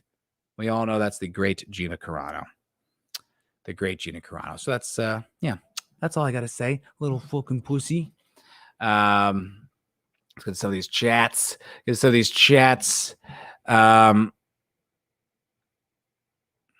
is that about? Oh, that's thank you, Red Shirt. Every hit, I think he means everyone hit the like button. Good. Out of the door, line on the left, one cross each. That's funny. Yeah. Yeah, it's a Monty Python, Life of Brian. That's funny. Monetize your detractors, but never give them ammo or air. Yeah, absolutely. Absolutely. It's helpful. Yeah, I think it's good for us to talk about it. It's not to say we shouldn't talk about it. That's crazy. But don't give them air, don't give them light. Don't, respect them any more than they deserve to be respected, because they just don't. Like, who would do that? It's like people who cheat in online video games. I'm like, why would you what satisfaction do you get out of that? Yes, you technically won, but you didn't. It wasn't because you won because you're better. It wasn't because you showed skill and you worked harder and got better. No, you're just a little bitch, a little pussy. And yeah, you put an aimbot hack in. Congratulations. If you wrote the program that you could never lose the game, you'd still, yes, technically a W would go back to next to your name. But on principle, you didn't win anything. So who cares? You don't get money for this. It's not like you rigged a blackjack game. It's just there. It's fun. And it's a little bit of competition. But if you rig the competition, you don't win and you don't get anything out of it. So what's the point? It's just like this. It's like, how is it a win to silence this guy with a lie? How does that help your cause? How does that make you right? I just can't understand shit like that. I just can't understand shit like that. I think it's fucking nuts. Rajesh says Twitter's a cesspool, not good for mental health. Absolutely. God, do I hate going on there. I really need to find a new outlet for news sources, because I go on there like every day to try to find information when I'm doing streams and stuff like that. But every single time I go to Twitter, I'm like, what am I doing here? What am I doing? God, I hate it. It's just awful. Everything's toxic. Everything's gross. It's just so ugly. I don't like it. I don't like it. The Wake Down. Hello, sir. I don't recognize you. Welcome. The Wake Down. Cool avatar. The real problem is the level of slander they can spew at us, but attempts to defend your name can be instantly labeled and get you canceled. Right. That's because you shouldn't get in the mud with pigs. You should not get in the mud with pigs. Mock and attack them. Mock and attack them. I said something on a meme site the other day, and I said something about the agenda in thing. It was like some gender thing, whatever. And I just said, dude, this is a meme site. Can you shove your agenda up your ass, please? And he goes, oh, I guess you must be on the right. Well, when you attack people who are on the left, blah, blah, blah, you must, it's like assuming someone's political point of view is this, that, and the other. And all I wrote was just attack someone on the internet for assuming someone's political view by assuming someone's political view. You're a gem. I'm not getting involved with your conversation. I'm not going to get in the mud with you and try to have a real conversation, because this is not a good faith argument. All this is you're trying to bait me into saying something inflammatory that's based on my emotions because you've gotten so crazy. And then you're like, see, told you. It's like the old Bill Burr bit, where it's it doesn't, you're arguing with your girlfriend and it doesn't matter what you say. It doesn't matter if you're right or wrong. And if you're right, she's going to start going rogue and start going crazy. And then she's just going to try to get you to the point where you call her a cunt. And then you lose. And then you lose the argument. And then it's all about that. And he's 100% right. It's the same thing with these SJWs. Same with all these crazy mentally ill people. They're just trying to get you to the point where you say something that they can point to and be like, see, told you. Doesn't matter all the shitty tactics. Doesn't matter the horrible conversation, their terrible racist worldview. None of that matters. What matters is, bam, we got you on one thing. So don't engage. Do not get in the mud with pigs. That's my advice. That's my insight, sir. You can still stand up for yourself. Just do not play their games. Do not play their games. Vigilante Williamson, there's a lot of mentally ill people involved. Ripa said he doesn't have to answer to stupid-ass statements. Yeah, I really liked Ripa recently, by the way. I've been watching a lot of his streams because of his Zack Snyder reaction. I'm a fan. I'm a fan. And I just heard today he's going to be on Unsafe Space, I think, on Wednesday. I think he's going to be with Kerry Smith, and I always forget her co-host name. I really got to get to know it. But I think they were saying today that Young Rip is going to be on there on Wednesday, which I think is great. I think that's a great meeting of the minds. Guys, seriously, get on Unsafe Space. I've been listening the past few weeks in a row. It's such a good conversation. It's so badass. That's actually the third topic I wanted to bring up today, which is what was your woke breaking point? Which apparently I guess is a James Lindsay thing, like a Twitter trend or something like that that's going on now? Like when was enough for enough when was enough? What was your woke breaking point? Like when did it become enough's enough? Now I have to like think for myself, like the people I thought are good or not good. Like not everybody was in the woke cult, but I think a lot of people, it's like you just kind of I genuinely woke up one day and you're like, this, I don't know what's going on with this crazy shit, but these are not my people. This is not my values. And then like you started thinking for yourself. And what was that point for you? And I think a lot of people are sharing them on Twitter. And I'd love to hear what your woke breaking points are. I'm going to tell you mine. It wasn't really a woke. I was never truly woke. I'm too old to be woke. But I'll get to that. I want to get to some more of your chats though, because you guys are like so great. You guys are like so great. I love you guys. You guys are like awesome. You know. Put it this way: Twitter in its current form wouldn't be able to run in China. What do you mean by that? It wouldn't be able to run? I don't know. Sounds like state-run media to me. Whenever I go on there. Recommended for you. COVID shit. I've never once searched anything about COVID on Twitter, but it's recommended for me somehow. I don't know why. And it's also like shit I could give a Christ about. Stream Element says, get some cool Foul Ball production merch. Shit is lit, yo. I agree with that, Stream Elements. You know, I think that's a great sentiment. You know, if you want a cool shirt that says Foul Ball Productions on it, you can get that. Oh, they provided a link. How helpful. Thank you, Stream Elements. Thank you very much. Thank you very much, Stream Elements. I appreciate that. I think there are a ton of SJWs, Snorter Poopus. There are a ton of SJWs who are completely delusional, if not outright insane. Well, yeah, you'd have to be, because that philosophy is so rife with contradiction that in order for you to hold all those contradictions in your head and still be passionately espousing them all over the place, you'd have to, if you weren't crazy before, you'll become crazy after a while, because it takes toll on the human mind to be so full of shit and to also be so like impassioned that everyone needs to think the way you think. It's really good. The Quartering figured out who they were. Yeah, there's a lot of great conversation going on right now that is like helping us kind of identify who they are, where it's coming from, like spotting them before you get trapped into their bullshit. I think that the quality of the conversation is really good. It's really, really good right now. Might be too late. I don't know, but it's a really healthy conversation right now, and I think it's great. And we should be listening and talking about it a little bit more. You guys are all talking about Monty Python, which is awesome. Oh boy. Oh, I'm all over the place with the chat, guys. Bear with me. I apologize.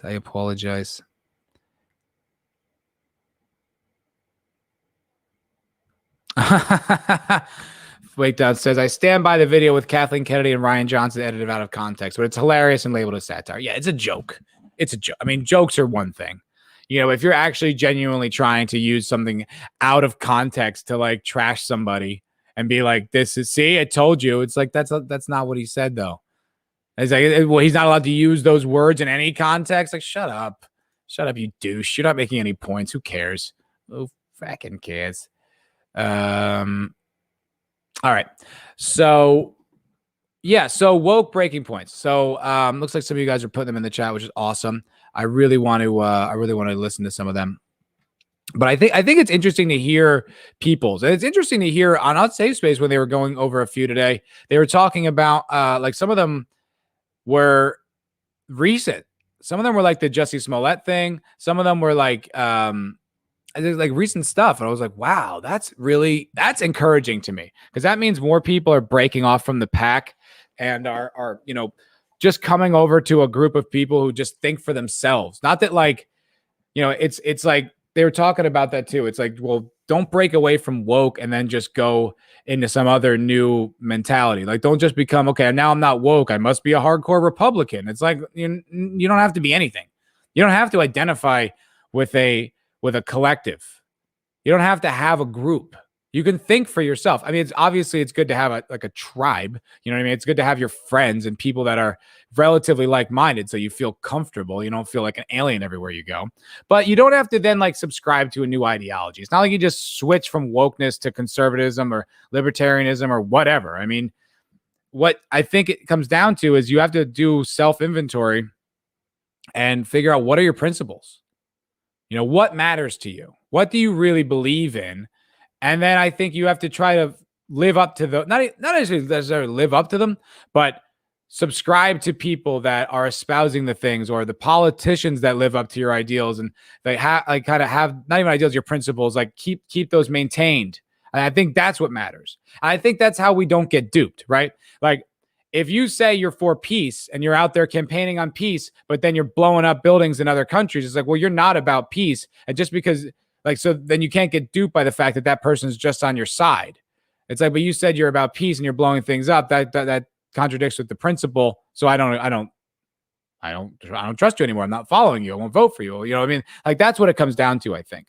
A lot of people coming out of this. And so for me, I was kind of not anti-woke, but I was kind of not, they didn't get me pretty early on. Like, when I went to college, I went to college like right after the Obama, I guess it was right before the Obama, the first Obama presidency. Like, it was the second Bush term, I think. And I was taking like gender. I took a gender. I was a social major, so I took like a gender studies course, and I was like 20 in that class, and it was all just like white men are the devil. And I never was like, oh yeah, no, I must be the devil. Like, I never believed any of that shit. Never believed any of it. Didn't take any of that seriously, and never let them, get inside my brain. But I will say, racially, I had some like bad ideas. It wasn't like, not racism, but it's kind of what happens with a lot of like woke people. Like, you don't really think for yourself. You don't come up with your own ideas about the world. You just kind of like trust what they tell you is the right thoughts to have, and then you just believe them. And I did that for a long time, and I just sort of believed what I was supposed to believe about race and race relations and hierarchies and stuff like this. And then I was listening to Opie and Anthony a lot, and Anthony's like really aggressive when it comes to race stuff. And he's a very like hostile guy anyway, so it kind of comes across a little rough. And I don't agree with a lot of what he says. I'm not saying he's the savior, but I remember I would like argue with him in my mind, or like, even out loud when I listened to him. And then one day it just occurred to me. I was like, wait, what if I really asked myself what I thought? And it scared the shit out of me. It scared me. Like, I had a fearful feeling in my heart that like, I don't know. What if I have the wrong opinion? What if I think the wrong thing? What if I think something racist or something mean? And as I realized in that moment, I was like, wow, I have not been coming to my own conclusions about this shit. And it was like, wow, it really just it opened me up. It was kind of like, I was like, oh, wow, I should really be thinking on this stuff for myself, weighing the options. What are they saying? What are they saying? Like, what do I think? Like, just coming up to a conclusion instead of like fighting for a thing. You know what I mean?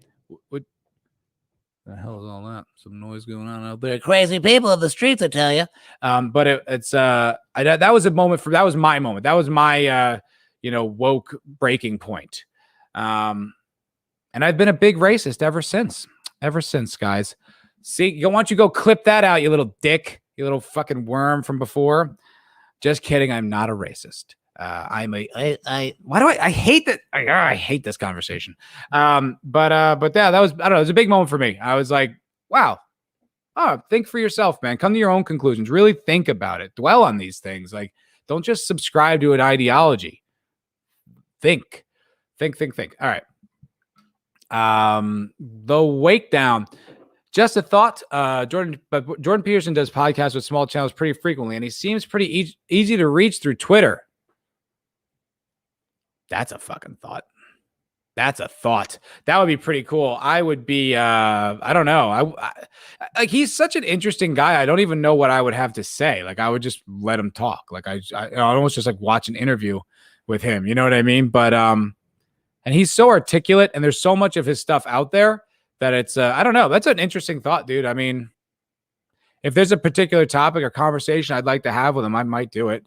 I don't know. That's pretty wild. It's an interesting thought, though. I appreciate that. Vigilante Williamson, I've always hated white guilt for years, and I've always thought it makes things worse for years. I've thought that. Vigilante Williamson is an African-American gentleman. Just for context, yeah, I agree. It's kind of the opposite of racism, really. A lot of woke stuff really is. It's just kind of like, what's the opposite of the racist thought? Well, then I'll just go and believe that, and it's kind of just the same thing. It's just flip the switch in the other direction.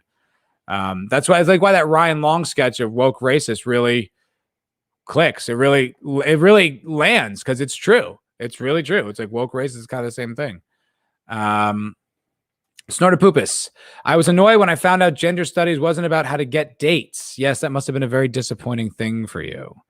Well, it's so funny. Like, I guess that was a woke moment for me too. That was like a woke breaking point for me too.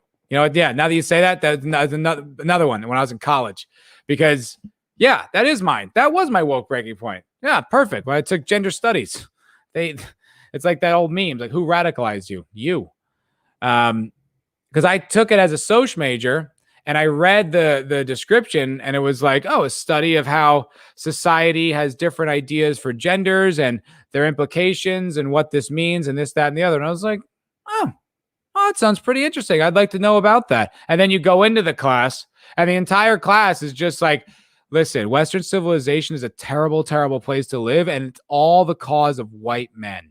So blame them. And make sure you're a victim. Remember how much of a victim you are. And you see that guy sitting behind you, it's his fault. I'm like, I'm in the class. I'm here to learn. And it's like you immediately get targeted and victimized and reduced, and your opinion means nothing if it contradicts the narrative. So actually, my true woke breaking point was taking a gender studies course. That's like they made sure I never believed their shit ever again.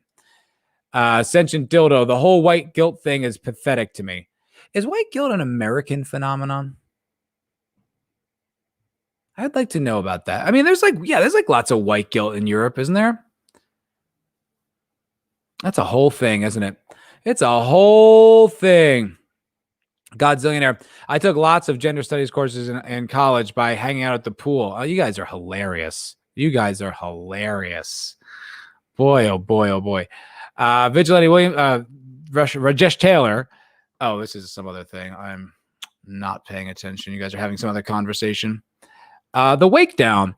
I was a left-leaning moderate living in Denver until 2008, moved to North Carolina and got out of the echo chamber and took a fresh look around. But the conservative echo chamber here is just as strong. 100%, dude. That is exactly what I was saying. It's like, you can't just flip from one echo chamber to the other because it's the same problems. It's like, I have a buddy of mine who's like, I thought he was a little more balanced when he's thinking, but as I talk to him more, I'm like, oh, you're just kind of like a hardcore right conservative guy. You're not, you're not like well, I'd like to have individual thoughts. And you're like, oh, you just switch churches basically. And he like sends me stuff. He sent me like this video. It's just this guy talking in his car, and he's like using like he's lists facts, none of which are substantiated by anything. He just says them. And then he's like, so I guess I'm just taking your word for it on all of those. And then he makes this huge conclusion, like a huge leap that is just a possibility. It's definitely not a guarantee. And he's like, see, man, this is the world. I'm like, dude, that's just one dude in a truck's opinion. That means nothing. But it's like once you're in another echo chamber and this becomes the truth, then you don't scrutinize anything. And then you just believe it because it's on your side of the aisle. And this guy's on my side of the aisle. So now I agree with everything he says. It's the problem of collectivism. That's the problem right there, is that you're not thinking for yourself. You're not coming to your own conclusions about these things. And that's how political parties and collective groups, that's how they come to power. That's how they take root in institutions, is that you don't question it because it's on your side. So yeah, don't trade one echo chamber for another. It's ridiculous. Sentient Dildo doesn't associate with any ideology other than to insert himself in women's vaginas and vibrate. That's the only ideology he cares about. That's it. Rajesh Taylor. Men, it has been well said. I think men think in herds. It will be seen that they go mad in herds while they only recover their senses slowly one by one. Charles McKay. That's a great quote. That's great. Who's Charles McKay? That's brilliant. Men, it has been well said, think in herds. It will be seen that they go mad in herds while they only recover their senses slowly, one by one. Charles McKay. That is fucking excellent. That's really well put. God, you Brits are articulate. I tell you what. Snorted Poopus. I can't really think of a specific breaking point for me. It was more of a long slide into the abyss when I started connecting the dots. Yeah, it's something that they were talking about on Unsafe Space today. It's like it was hard to put a finger on for a really long time. You couldn't name it. You couldn't prove it in court, but you knew it was there. You just felt like you just meet people from different walks of life saying the exact same thing with no personal spin on it. Just having the exact same arguments without any kind of complex conversation. And you're like, where is this all coming from?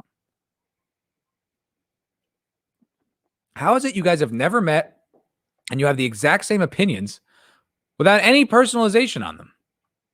And you have the same like conviction. It's very strange. It's very strange. So yeah, I think also the world around you can be a good indicator in how in just looking around and figuring out and becoming unwoke. Rajesh Taylor, the male host of Unsafe Space, took a dig with libertarians today while streaming with Kerry. Said they don't have philosophical viewpoint behind their politics. I think Ripa will let rip. Well, he's going to be there on Wednesday, so they can talk about it then. I think what he meant was, I think he meant that they go to politics too quickly, I think is what he was saying, because he followed it up with something. I don't quite understand what he means, but he seems like a very thoughtful guy, like a true intellectual. So I'm sure he can defend that point. Whether we agree with it or not is completely up to the individual. But I'm sure there's more to it. I don't think that was just a shot at them. Like, they're fucking dumb. Libertarians are stupid. Although I will say something they were talking about earlier. Vigilante. I moved to North Carolina and found woke people. Lol. That's crazy. That's crazy. There's woke people in the South. But no, it was just something they were talking about that kind of bugged me, and how they were saying how atheism got woke because it's kind of there's an absence of an ideology there. And it just kind of creates, so the fact that there's a ideology vacuum, it's just kind of ripe for another thought, like another ideology or something like that, to come in and just let everyone subscribe to it. I think that that's very insightful. Also, I think it's true about like atheists, and it really is just a contradiction. And I think that their conviction that there's no God, to me, is as like pathetic, is that like, I don't know, is as like devout as the people that they claim to completely disrespect in every regard. Like, how can you know that? There's no way you can know that. You just can't. It's just maybe when you die, we'll all get some answers. But right now, there's not a lot of proof. Certainly not like scientific proof, as it were. That's why it's about faith. And it's like, so for you to be as convicted about that, it's, to me, I just find it so annoying. It's like, so you just were like, there's definitely none. Oh no, the church is stupid, so there's no God. No, definitely not. Can't be. Like, really? Really? What are you basing that on? Like, just that, science. Yeah. Not a scientist. Yeah. What do you, like, I'm sure you've got all your biology degrees stacked up on the wall. By the way, that "not a scientist" line is not mine. That's from Karen Morgalis. She's a comedian. I guess she used to date Kurt Metzger. So I just want to make sure I give her credit, because when I heard her say that fucking cracked me up. Yeah, not a scientist. That's a funny thing to say the next time someone like comes at you with like, oh, well, the science. Like, yeah, really? Not a scientist? Not even that well educated on the subject? You know? That's pretty funny. I'm not a scientist. That really cracks me up. Jake D is here. Hello, Jake D. Good to see you, my friend. Good to see you. Good to see you. I'm trying to get through as many chats because this is such a like a feedback type conversation. But I'm not that good at this yet. I'm trying to figure it out. I wish I could like flip it around and have like the old comments first or something. I don't know, just so I can go down.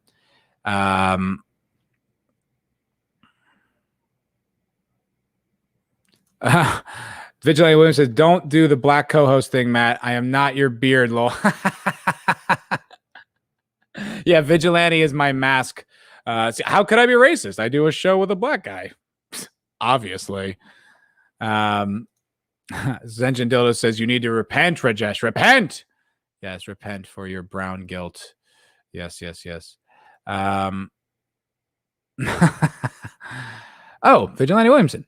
There is a book called Stop Helping Us talking about how white guilt makes the black experience worse. Oh, I think that's a great insight. Is that by Thomas Sowell? That guy that you recommended to me? That came up on Unsafe Space today, Thomas Sowell. Because I know you recommended reading him. And man, the guy on that show, whose name I just don't know. Can someone put that in the chat for me? He thought that was like, it's a crime if you've never read this guy. Like, it's amazing that you could be involved in a political conversation and you haven't read this guy. And he said that is such a testament to how good the woke people are at silencing people, which I think is so wild that the woke people want to silence people. It's like, you'd think like they not silence people. They make certain intellectual like conversations taboo. Like, it's so bad, you don't even want to look at it. Oh, it's terrible. No, like, if you had like this ideological war, wouldn't you want all your zealots, all your little shock troopers to be incredibly well-versed in these people so you know exactly how to destroy them? Wouldn't that be your priority? It'd be like, no, know them inside and out. This is your enemy. This is your enemy. Jordan Peterson is your enemy. You know everything he says, figure it, like learn top to bottom and be able to defeat him. But like they tell their own acolytes not to read it, not to look at it. It's too racist. It's too horrible. It's like looking into the Ark of the Covenant at the end of Raiders of the Lost Ark. It's just going to melt your eyes. If you even listen to a Jordan Peterson lecture, you'll die. You'll die. Wow, snorted poop is Q bar. This is a really good point. I forgot. I didn't even think to mention this. And you being here, I'm really sorry we didn't. Nothing is sacred anymore. Coca-Cola wanted polar bears to be less white, and he's always been supportive of bears of color. Yes, and while they use your people who are dying en masse from global warming, which you could say is a big part of Coca-Cola's agenda with their corn production, killing your people and then telling you to be less white. It's a crime. It's a crime. And I, for one, I'm sorry this is happening to you, Snortopoopas. You're a good polar bear in my book. You're a good polar bear in my book. Is this a real thing? Vigilante Williamson talking to Rajesh. Yeah, they will attack Indians for being doctors and in tech at such a high rate. Is that going on? Are they attacking them for that? That's fucking crazy. I want to read up on that or watch some streams or something like that. That's nuts. That's crazy. This is Sentient Dodo about white guilt in Europe. Only in Germany. Rest of Europe don't give a fuck.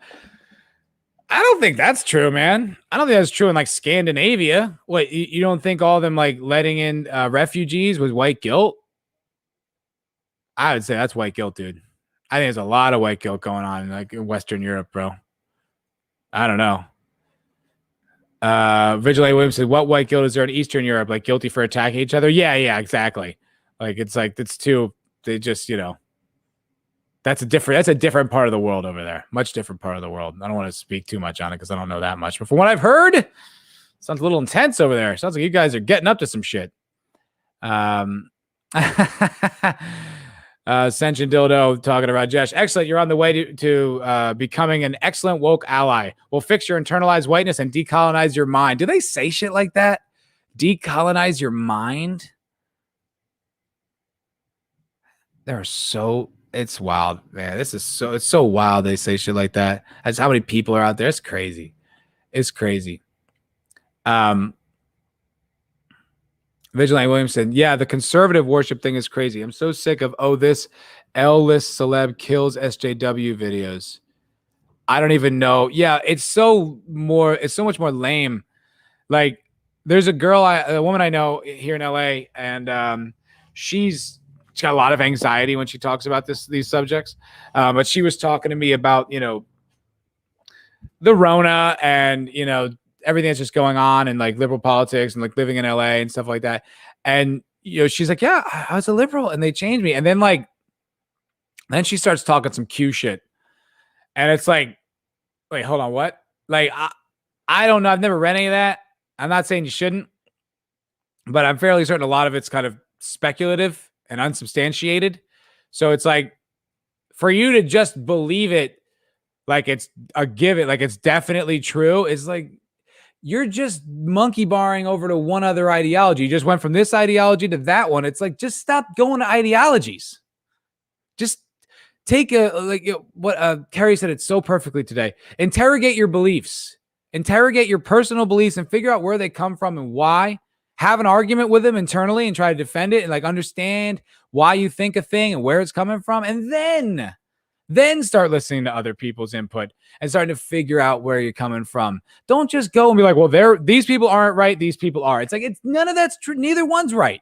Neither one is 100% right about anything. Think about it for yourself, because it might be right for this group of people and it might be right for that group of people. But you're not a group of people.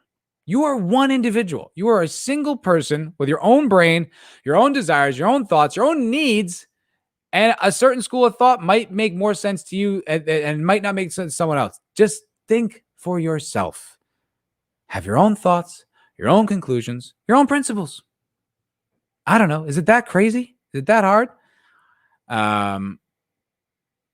Right. This is regarding when I was talking about the guy who's talking to the conservative guy who's got all the answers, And the second you disagree with the guy in the truck, you're an SJW. Yeah, it's like, no, I'm just going to think for myself and draw my own conclusions. I'm going to use my own powers of reasoning to do that. Like, I'm not switching from one ideology to the next. I'm trying to free myself of ideologies and be principled and think for myself. That's my goal. I think I would encourage a lot of people to have that goal, because I think it's a pretty good one.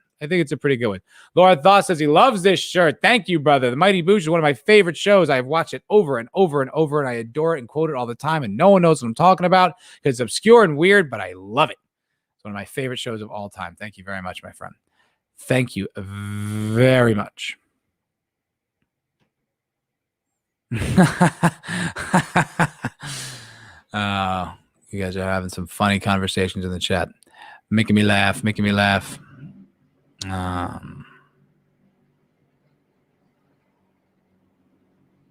hi, Mary G. Mary G says, I don't participate in any social media except my YouTube guys, Foulball, Redshirt, V-Dubs, Nick Weiser, Draco, and Jake D. I don't deal or listen to any SJW. Life's too short. Yeah, and we've had enough of it. I mean, we have just had enough of it. It is it's almost like you don't have a choice, right? It's almost like somehow you will find out about their point of view. Somehow you will, like, it will seep through. They've just managed to get it in like every single aspect of culture, entertainment, media, like your phone. You'll find out somehow. Your favorite app will have like a pride flag on it or whatever. It's you will find out too. I was saying that too. It's like every app I have has like pride colors, even when it's not Pride Month. It's like every app I have is a rainbow. The Creative Cloud, Google Chrome, the iPhotos app, and then I saw like a bunch on my Roku. I saw on my iPhone. I'm like, what the fuck is going on? Everything's a rainbow. I don't know. It's just the people that are all about inclusivity. Jonathan Pye said this years ago. And this was like at the beginning of Trump's administration. So this was like 2017. This was like early on, or 2016. When did he get elected? Who knows? Anyways, early on in Trump's administration. And, this was before the point when it was legal for anyone to think that he was like not a monster. And he was saying about how the left is obsessed with diversity in every way except for thought. And I was like, I couldn't have put that any better myself. That is so spot on. Obsessed with diversity in every way but thought. And it's like, yeah, like you act like you're inclusive. You act like you're here to help people, but it's like you can't even fathom that someone has a different set of values or ideologies to you. Like, that's like a crime. That's crazy. Like, that's nuts. That runs rampant, and there's not enough pushback on that way of thinking. And there isn't like enough people like who are Like, wait a second, that doesn't reflect my values. I need to speak up right here. Like, their tactics of silencing and pushing and marginalizing people, as they're using their terms, is so effective that even reasonable people are like, I don't want to get shot. That guy's nuts. That guy's crazy. Oh, that's interesting. The Wake Down. Various data suggests that the most amount of adults engaging in social media are here on YouTube at a rate of around 70%. You know what's hilarious? My demographics. I mean, well, you are very welcome, Mary G, and so is the Islington girl and any other girls that are hanging out. But my demographics on my YouTube thing are like literally like 97.3% male. And the age group is something like 25 to 36 to like 45 to 50. It's like I have such a specific demographic of people that like watch this channel. And that really made me laugh. But I think you're right. I think it's true. I think, this is a very accessible platform, it really is. And like, there's a lot of good personalities who put things well. And, if videos are tight and concise and make a point, I think it's I definitely have my issues with it. We talk a lot of shit about it, but I definitely think it's one of the freer platforms out there. I mean, they monetize videos that I'm like, oh, great. That's still monetized. Cool. They allow us to come on here as much as I want. I could stream on here 12 hours a day, every day if I wanted. They would not put any limits on that, as far as I know. And that's pretty cool. It's pretty cool. Yeah, they do demonetize people who say the wrong thing, which I don't like, but they don't nuke your channel. You can still be out there and saying it. Yes, it sucks that you can't make money about it, and they won't promote you because it's not monetized, but you still can say it. So like Josiah Raya still has like 200,000 subs. Such a crime that he got demonetized, but he still can come say it. So I don't know. That's something. I'm not trying to like be like, well, thanks for the crumbs. I appreciate the crumbs, but we do got to count our blessings. You know what I mean? You got to count your wins when you get them. Vigilante Williamson, my damn music program had a BLM thing. Yeah. It's just part of it.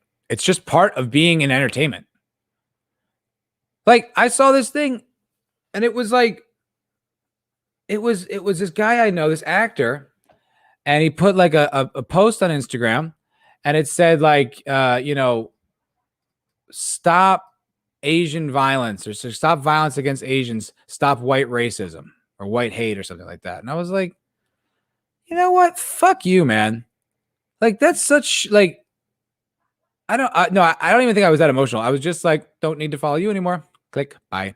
But at the heart of that, it's like, really, dude? It's just such a weird place to be in, because you're just like, wow, so that's a racist generalization that I'm supposed to just be okay with. Like, well, it's like, we don't mean you. It's like, oh, really? Really? So when other people generalize races, you're fine. You'll parse through it and be like, oh, well, they don't mean all of them. They just mean this portion of the population, right? Right? I'm sure that you will extend that value and that principle to others when they have the conversation, right? Or is it just that I'm supposed to know you're not talking about me? It's like, but you are. I mean, like, you talked about white, all white. It's like, that's why racism is damaging, because you generalize the entire group of people and you dehumanize them. And then you also, they all have to share the guilt in your accusation because you didn't make it specific and you used the whole race. So that's why it's a problem. So why should I not be bothered by that? Why should that be acceptable to say? I mean, I'm not saying it shouldn't be acceptable to say. I think you should be able to say almost anything. I'm like, short of, yell fire in a crowded theater, I think free speech should be absolute. But you should also have to face backlash for the things that you say. Other people should say that they don't like you said that. And it's like, you should face consequences for that. You should be like attacked for that. But I would never do it. Not in that context, because SJWs are a collective. If you go after the SJW, they go to their Whisper network, tell all their friends, oh, hey, Matt's a racist. That's what they'll say, or something to that effect. And now I'm not arguing or being attacked by one person. There's a collective now. Now it's 8 people I know, and they'll have different tactics. One will try to be like, Matt, I don't think you understand. Your privilege is blocking. Some people are like, Matt, it's so fucked up that you said something racist like that. But like, you'll get hit by like a whole squadron of wokies. So it's like I'm not going to waste my time going after it. But, it'd be nice if on the level there was kind of, equal backlash for saying shitty things. It would be cool. It would be cool. Sentient dildo. I love you, buddy. I used to go to both lefty and right wing streams and antagonize everybody there. It was fun for a while. It got boring, though. You're just a natural troll, brother. You're just a natural troll, but you're a funny guy, and I'm happy you're here. All thinking sexual pleasure devices are welcome on my channel. I do not discriminate against color. You can be black, white, blue, pink. You can go in the butt, in the pussy, whatever you want. Strap-ons, any kind of sex toy with a brain is welcome here. That is a statement, and I'd actually like to see more people make that statement on their channels. I'm not going to force anyone to do so, but I think it would show solidarity with sentient sexual pleasuring devices. And quite frankly, I think it's a relative marginalized community that we have not addressed much. And I'm just going to do it for you. I don't want all the credit, but for me and my channel, more sentient dildos. That's my opinion. Oh my God. Rajesh Taylor, in Trafalgar Square, London, there is a traffic roundabout. Traffic lights have rainbow colors. That's gay. That's just gay. All right. I mean, what are we doing? It's a traffic light. It's just telling me where to go, where to stop. I mean, this is that thing where it's like it's a non-ceasing, it's an all-encompassing. Everywhere you go, it's just you're being bombarded with like this. Can't I just get in my car and go to work? Why do I have to be bombarded with this on the way to work? What are we doing? Oh my heavens. Vigilante Williamson talk about demographics on his channel. Yeah, it's all men for me. A complete sausage fest. It shows how 100% of men, even though is it 100%? Vidge's demographics are 100% men. That's why they just round it up. They're like, there's no white chicks are watching this guy. No fucking way. Brian Long says that about his comedy too. When the people that come out to see him, it's almost all dudes. It's just so funny. I was like, oh yeah, that makes sense. I mean, I guess it's yeah, well, I mean, I don't know. I mean, I'm happy you guys are here. You know what I mean? I hope this doesn't hurt my chances on getting laid, but I'm a common idiot. Hello, a common idiot. I don't recognize you, but welcome. YouTube is still moist. Did anyone see on the Inquisition last night the non-stop moist movie title replacement that went on for hours? I stepped away for an hour, watched an episode of Utopia, came back, and they were still going. I mean, I was like, it's still happening? You guys haven't grown tired of that meme? Oh, that was funny. Yes, I am a big fan of the word moist. Yeah. Oh, it's funny because DJ Who Kid, he used to be on the radio a lot with Sam Roberts. I used to listen to him, and he used to say moisture to things that were sexual that he liked. If a girl looked really good, he'd be like, "Oh, moisture, yeah, moist." It was the thing he would say. It sounds ridiculous, but the way he said it sounded funny and cool. I like that. Moist is making a new. It's got a new incarnation. That you're moist. That's funny. That is funny. Hey, that's something that SJWs are gonna be like, wait, why are they saying that? And they need to catch on to our little code words instead of the other way around, which I think is really funny. You're moist. That makes me laugh. Oh, Lord Thoth, happy birthday, William Shatner. Yeah, happy birthday to William Shatner. Why not? Give a little happy birthday to the Shat. I actually waited on the Shat one time. He came into this place I used to work at in LA. He was clearly in the middle of something with his wife, though, so I did not talk to him much. He was in a fight with her, and I was like, here's your stuff. Clank. Walked away. But still, it was the Shat. It was pretty cool. So, yes, happy birthday to Captain Kirk right there. The Wake Down. Once the Marxist professors dominated the universities, we were in bad shape. But once that mentality infested the public school boards, the game was up. That was the end of critical thinking. Fucking A, man. Fucking A. I do not know what you do with a kid in this day and age. I don't know how you educate them. It's terrifying, man. They're teaching this shit in schools. They are singling out kids based on their race and they're making them apologize for it. Could you imagine if that was any other race? It would sound like some dystopic hellhole. You couldn't believe that would be a real place, but they're doing it here. And so many fucking like normies are cool with it. Like they don't even really know. They don't really want to get involved. It's like, guys, do you not see what's happening to our country? Do you not see what the hell, how far reaching this is? What the implications this have? This is not like right-wing lunacy or some conspiracy thing. Like, like it's not the pussification of America, even though they were 100% right about that. It's not that. This is legit. They are re-educating your children. They are making them apologize for being a different race. Do you understand how dangerous that is? This is the type of thing you'd read about in a history book. We're like, well, yeah, I guess the genocide would follow that. This is like crazy. This is fucking crazy. And it says, you talk about it. Oh, you're an alt-right. It's like, shut the fuck up, you soy bitch. Shut up. You're nothing. You're not even an anything. You're an antagonist. You know what? I'm not doing it. You're a piece of shit. And I'm not going to get emotional.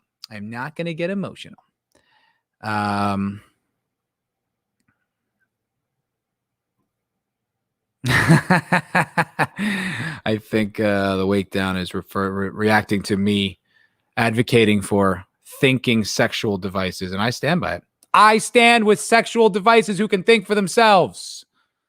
And Brightest Day says, I stand with sentient flashlights. Absolutely. Fight sentient dildo hate. Fight polar bear hate. Absolutely. This channel is about inclusion and defending marginalized dildos and polar bears. That is a big thing of what we do here on Foul Ball Productions. And I will not stand by idly while our thinking sexual devices are marginalized and having their voices silenced. I won't do it. Absolutely not. Snorted Poopas Cuber, the history department chairman at my university, thought Fidel Castro was the greatest human who ever lived. But even with tenure, he managed to get fired for having sex with undergrad women for grades. I mean, that's pretty baller. I got to be 100% honest. I think that's pretty fucking baller. Like, that's, I kind of respect it. I kind of like it. But you fucking dipshit. Like because first of all, I think grades are bullshit anyway. I think it's all made up nonsense. I have a real problem with our education system. Like I actually got an A in that gender studies course. And I was like, okay, big fucking deal. I got your approval that I worked hard enough. And what now? Who cares what you think about my output intellectually? Great.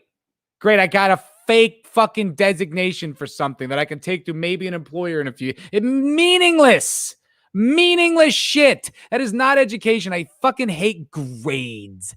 Because I got shitty grades in high school because I was a conservative, and the woman, the teacher, was like a hardcore SJW. Like whatever that was back then. And she used to grade my papers shitty because I had conservative slant. Because that's it. It's a subjective thing. By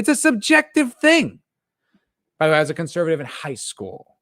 Now, clear that up. This is not a conservative channel where we have conservative politics. Anyone's political points of views are welcome here. It's true though, because I don't. This is not a collectivist channel. I saw a documentary one time about Fidel Castro and it made him seem sympathetic. And I was like, isn't that guy like a mass murderer? It's amazing how the lengths they'll go to make their side seem like smart and intellectual and compassionate. It's like, yeah, but he murdered people. It's like, yeah, but in like, in like a compassionate way, like they did kill homosexuals, but like they got rid of like the bourgeoisie like class, right? So it's like, it was ultimately a good thing. It's like, what the fuck are you talking about? What are these principles? That's why I mean, principles are important. It's like, okay, but you can't just be on board. You can't be ride or die with someone like forever just because they're on your side. It's like, you got to think for yourself. You got to have your own principles. You got to have your own principles. God, Selena, you moist beginning. Yeah. Ginger. Hi, Ginger. Yes, I participated in it. It was ridiculous. So did I. I think my favorites was the Moistrix. It works better in text. The Moistrix. That was one that was one of my winners, one of my bangers. I forgot what else I did. They were so funny. Oh, I was killing. The wake down.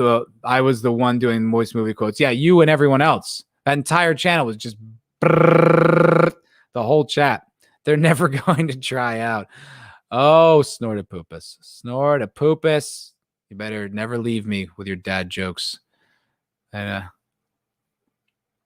I know, you know, it's funny, Rajesh. Do the analytics show only male and female genders? This is not acceptable for a tech company in 21. I was actually kind of surprised. It really only has two options. It's YouTube, you know? So that's kind of weird. I was like, but I thought, but I wait a second. Like, it's so bizarre. It's like, what am I supposed to do with this?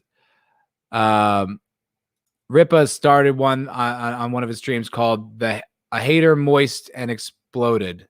And it exploded. Wait, what? Ripa started that one on he called A Hater Moist and it exploded. Oh, really? And that's where it came from? Because the first time I heard it was on FNT the other night. And that was really funny. That was really funny. Just Another Red Shirt says one word, homeschooling. Yeah, that's who the fuck?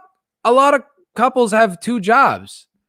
Well, they both work during the day. You know what I mean? It's like how can everyone you can't really afford that, like in this modern era. I mean, I'm sure you can in certain parts of the country, but I don't know. I'm just so used to two family incomes. It's like two income families. That it's like, how are you supposed to, and then raise the kid and teach him what you're supposed to, I don't know. That's a lot. Plus, I think your kids should learn from other people. I don't think their entire worldview should be shaped from just like two people.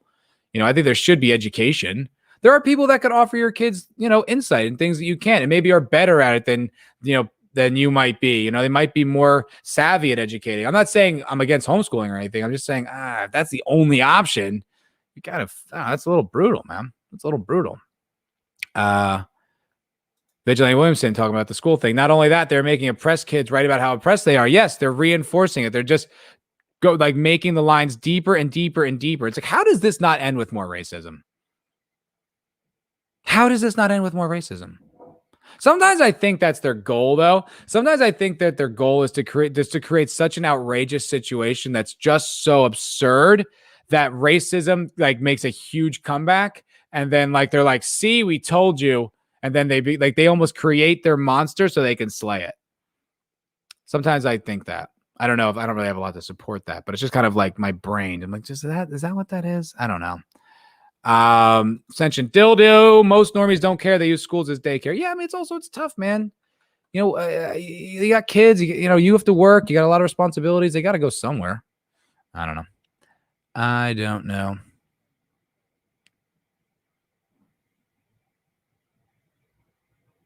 Wait, what are you saying? I guess Rajesh is having a conversation with Red Shirt. The amount of people that would walk into crowds whilst grabbing Big Ben on Westminster Bridge would be unbelievable. Oh, you guys are having okay.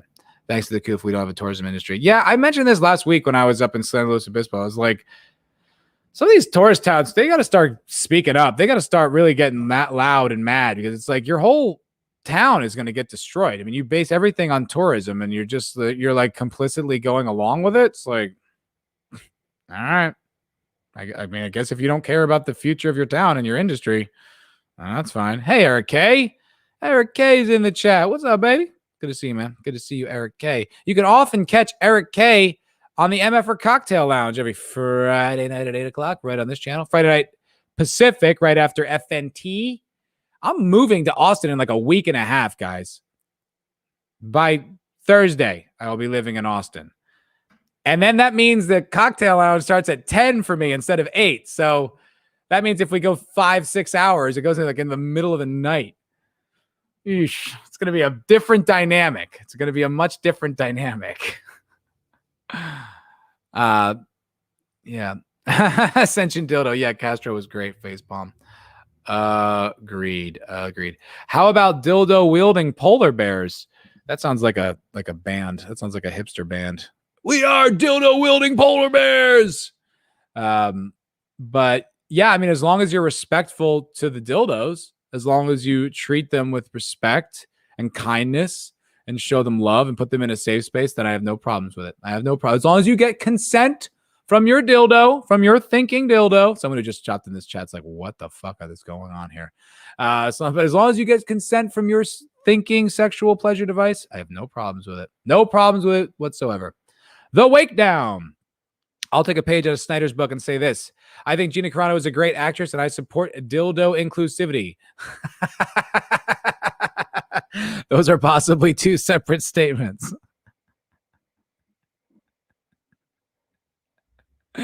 Is anyone going to be able to make sense of what I said, like dildo inclusivity, outside of this stream? Everyone's gonna, if this catches on, it'd be like the weirdest thing. They're like, what? It'd be kind of a fun meme. That would be a fun meme, like the flying spaghetti monster, like sentient dildos. Like, there needs to be more inclusivity for thinking sexual devices for too long.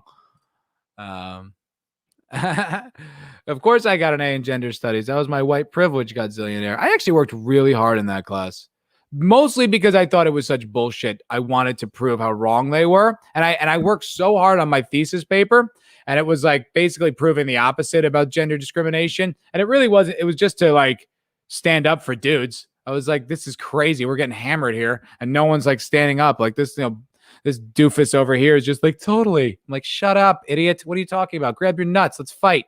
But so I wrote like a paper about it, and I was all ready and charged up to do my presentation. And then like the women who went up, who bugged me all year for the entire semester, they went up and gave their presentations, and they were just like, they clearly just paraphrased a chapter from the book, put no energy into it, had no genuine convictions whatsoever. I was like, wait, so you're the people I've been arguing with? You're the people who have like made me feel like shit, and I went so hard in this direction and wrote this excellent paper? I did get some good reactions from the class when I finally did go up, though. For statistics that are really fascinating, like this. Did you know that, I think it might have been in New York City, but it might be nationwide, that homeless men to women is 10-1? 10-1. That's a crazy number. If that was the other way around, the leftists would never shut up about that statistic. They would never shut the fuck up. They don't shut up about the statistics that aren't even true. And if they had one on that side, their side that powerful, they would never drop it. They would never drop it. Lord Thoth, anyone who smokes cigars can't be that bad. Fidel Stogies. I don't know that that's a good qualifier for making you a good person. I don't know. That wouldn't be the bar that I would use. That wouldn't be the bar that I would use.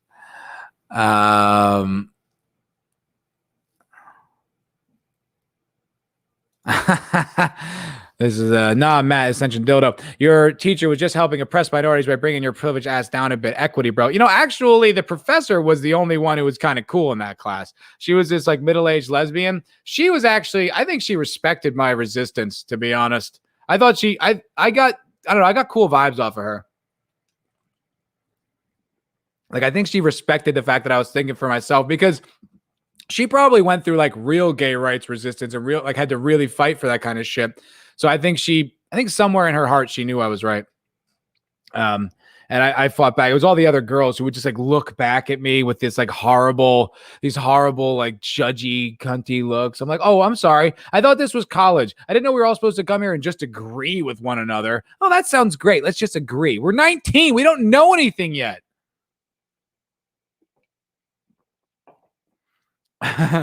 Sentient Dildo says, wait, what's going on? Oh, there we go. Mao was a saint, a real angel, a true angel. That story is crazy. That guy is such a fucking idiot. He kills all the sparrows, and then it creates a biblical plague. It's like, you think these guys are like masterminds. Like, no, they might just be dumb. They might just be stupid fucks, Who knows? Like, that guy in China might just be an idiot. He might just be a dummy, dumb, dummy, dumb, dumb. Dummy, dummy, dumb, dumb, dumb. What is it? Snorted poop is Cuber. Won't be surprised if the SJWs cancel homeschooling or try to. I'm sure they've got things ready to go. I'm sure they've got like talking points ready to go.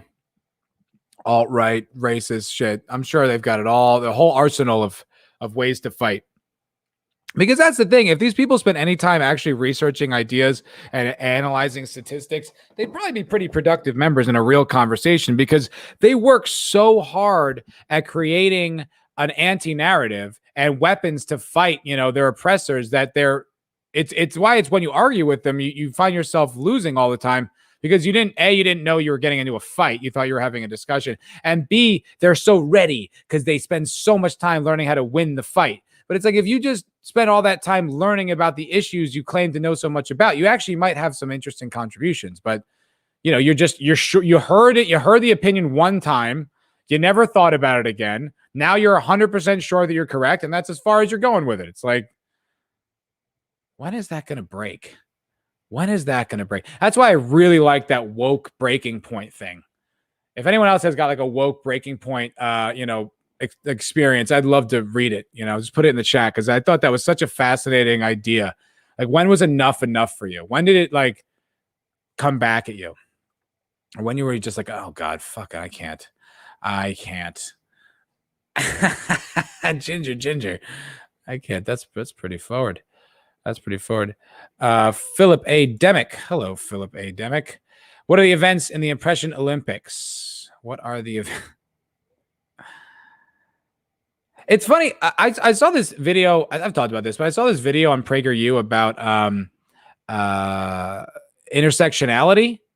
And it's like, once you understand, like, it was explained pretty frankly, but I think once you understand like why they think the way they do, it makes a lot more sense where all this crazy shit comes from. You're like, oh, so you've just saw you had this power hierarchy in your mind, and now you've just flipped it. And now you're like, okay, so the lower you were on my scale of who had power, the higher you are in my now scale of worship. And if you're on if you were on the highest, and when I put you there, now you're all the way on the bottom, and I'm going to treat you the worst. And it's like, oh, well, okay. Once you see it, you're like, it's a terrible worldview. It's literally racism, but it makes sense. And you're like, oh, that's why they do that. That's why they act the way they act. You're like, oh, that makes sense. Okay. Like, once you have like a little bit of logic behind it, you're like, okay, like, it's still stupid. None of that makes any fucking sense, but it's like, okay, at least I can follow where it comes from. The brightest day. Well, the cocktail hour starts at 11 p.m. Eastern, so I can never really manage to stay up for it. Yeah, I don't know. I've really painted myself into a corner here, starting that at 8 Pacific, because it's a lot different. It's a lot different for me now. A lot different. Sensation dildo. Bzz, bzz, bzz. Oh, sorry. I was just chatting to Gina. Yeah. Thomas Bowman in California, like a vibrating dildo hat, pink naturally. Well, look, that's the thing. It's a very inclusive community here in Foulball Productions, and we don't discriminate based on dildo color or butt plug color. See, I mean, we're inclusive all around. Blue, pink, black, all of it. It's a very inclusive community here for thinking sexual pleasure devices, Sibians, any of that stuff. That little arm thing that some of the cam girls do where it's on like a articulating thing. Any of that is welcome. If you're a thinking version of that, you are welcome here. And of course, all different kinds of bears. I would love for someone to like just see that clipped out and be like, what is this person talking about? Just another red shirt. Thank you so much. If all recent arrivals would click the like button, it would be greatly appreciated. That sentiment is reflected in myself. That would be very much appreciated. Thank you so much for checking me out. You guys are awesome. This is fun. I enjoy the MFer Mondays. It always kind of scares me because I'm like, oh my God, I have to talk for at least 2 hours, like by myself. I hope I have enough to say, but I often do. Thomas Bolden. I would get those leggings from Foulball merch, but all the old ladies would gasp and point at my crotch. I saw a dude at the farmer's market the other day wearing like girls' leggings, and it went up his ass. It was so disgusting. It was gross. It was like, oh, dude, what the fuck are you doing? Get out of here, man. Get out of here. You're not a girl. No one is offended by the crack of a girl's ass, but we are most certainly offended by the crack of a man's. But take a hike, dude. Take a hike. That's way too tight. It's really gross. Really gross. But yeah, no, if your girl's got a fat booty, get her a pair of Foulball Production leggings. It's got the logo right there on the right butt cheek. Boom, boom. You can smack her right on it, consensually, of course.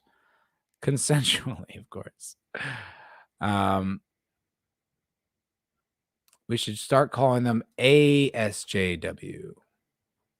What does that mean? Is that, are you saying antisocial? Is that what you're saying from before? There's a whole other conversation going on here in the chat, which is great. I love to see it. I love to see it. Hmm. Rajesh Taylor, are they hostile to straight white people in Cali? Would love to drive to Big Sur one day after the year of house arrest. Dude, the drive, the coast of California is utterly gorgeous.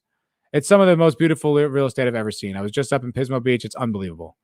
It's unbelievable.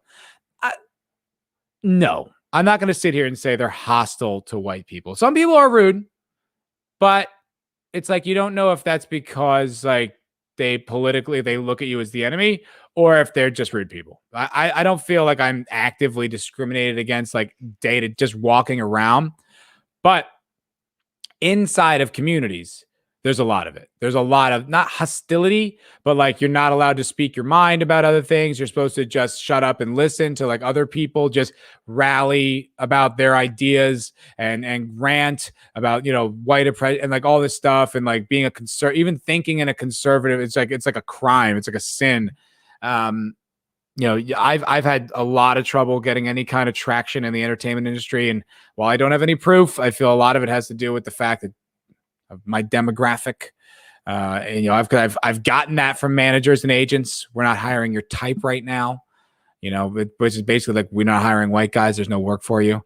Because the thing is, like, people are like, oh, there's always white people in Hollywood. It's like, yeah, okay. But like for me, like when you're going after like co-stars or guest stars, when you're going after like low-level TV shit, when you're just trying to get like, hey, can I get you some more coffee? And like you move, you know, and just try to amass some credits.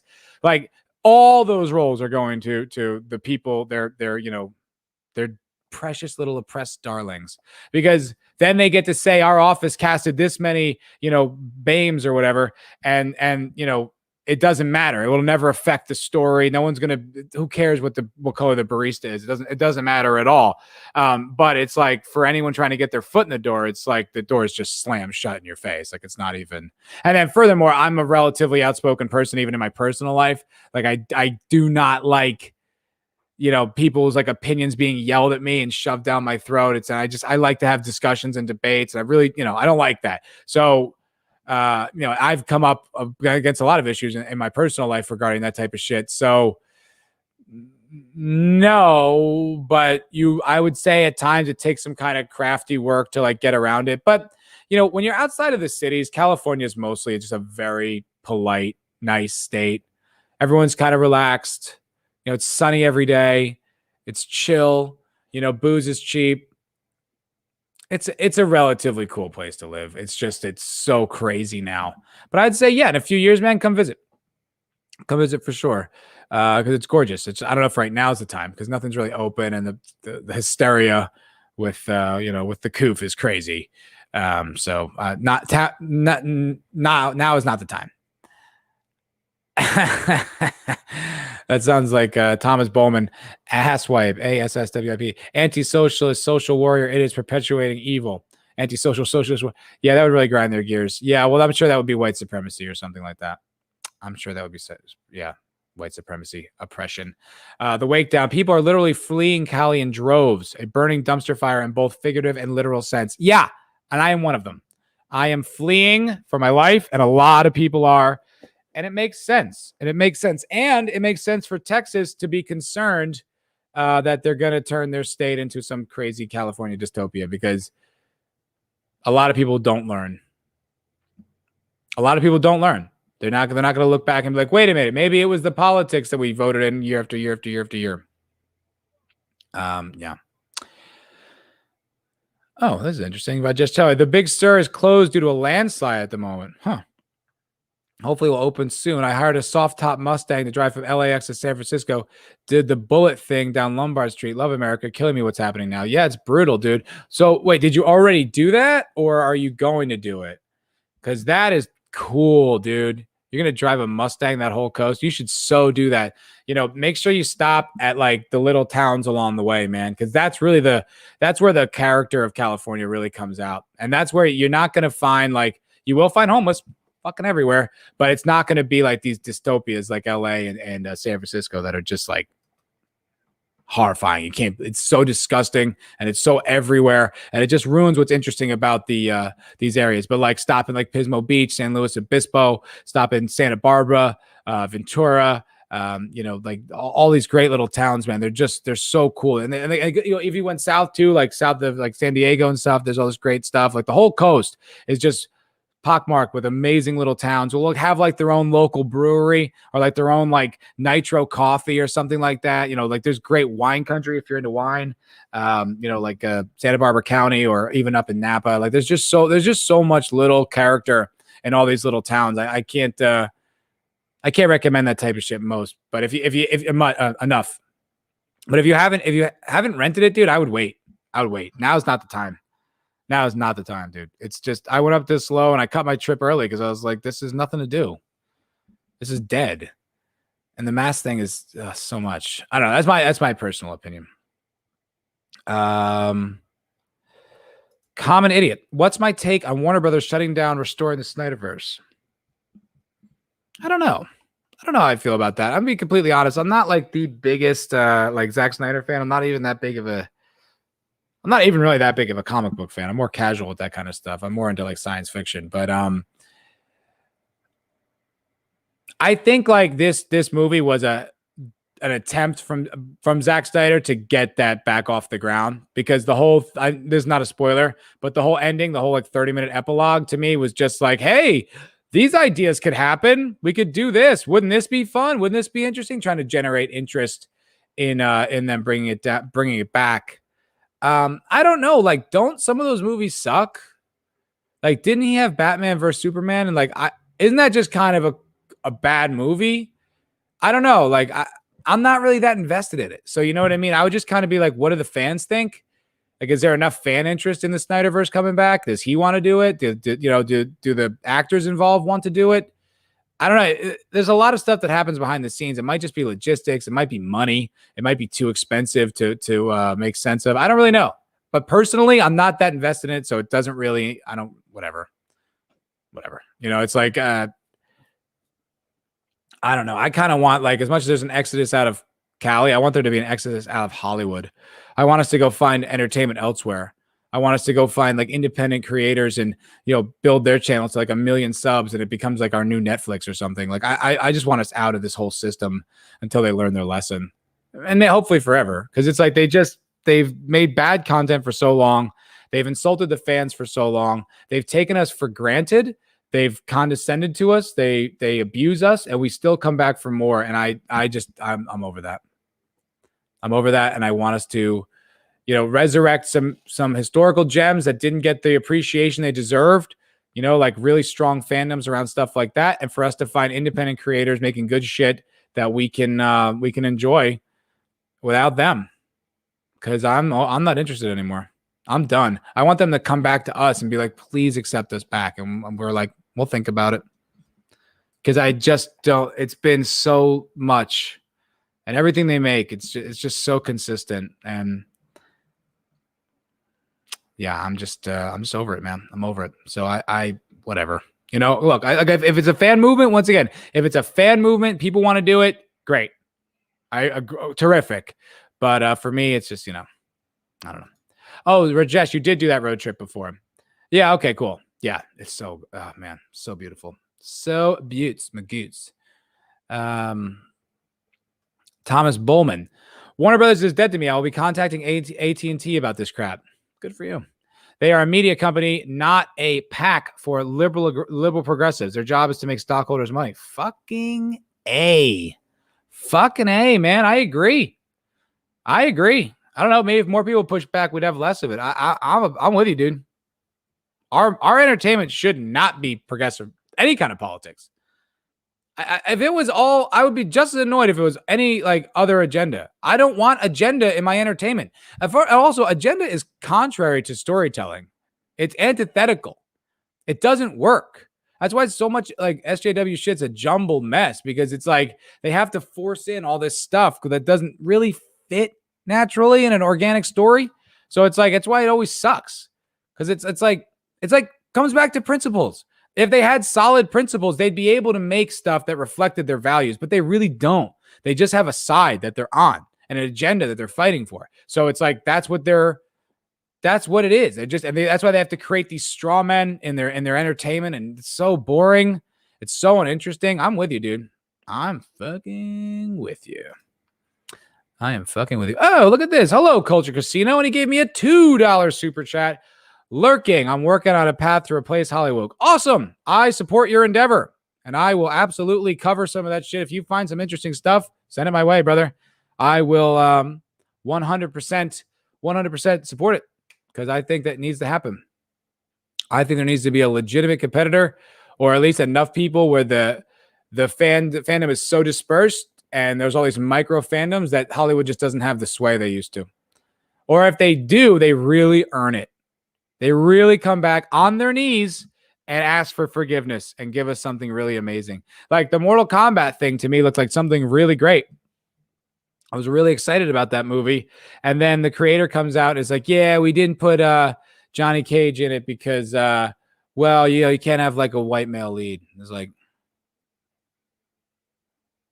God damn it. God fucking damn it. So don't make him the lead. Like, it's all about that. It's just all in service of this agenda.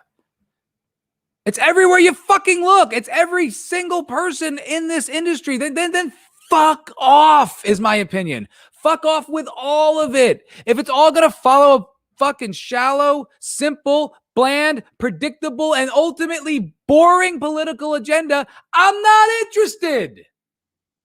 Beat it. So that's how I feel about Hollywood. That's how I feel about the future of that. But it's just like, ugh. It's everything. Nothing is outside of their gaze. It's like Sauron. Oh, he just sees it all. Fuck you. Fuck you. We just got classy. Culture Casino is in this chat. Culture Casino has actually joined us on the MFer Cocktail Lounge before. I'd hope to see you again there, sir. I loved having you, by the way. You are welcome anytime you feel like you want to jump in. The MFer Cocktail Lounge is a stream every 8 o'clock Pacific on Friday nights on this channel. Every 8 o'clock. Every Friday at 8 on this channel. That's fun. And we got Culture there. Culture's the man. Love Culture. Oh, no shit. Really? A common idiot. Universal apparently fired Gina Carano from the next Fast and the Furious due to all the issues with Disney. Is that true? I want to look that up. I think I saw this. I don't know. Gina, that's crazy. No way. Did they really do that?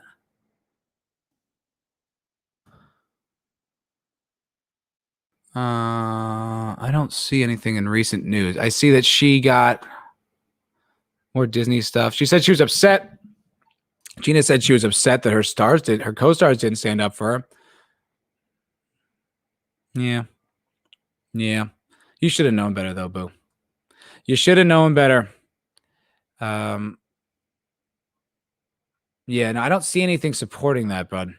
But I'm not saying it didn't happen. I'm just saying I didn't see anything. When I Googled, it didn't come out.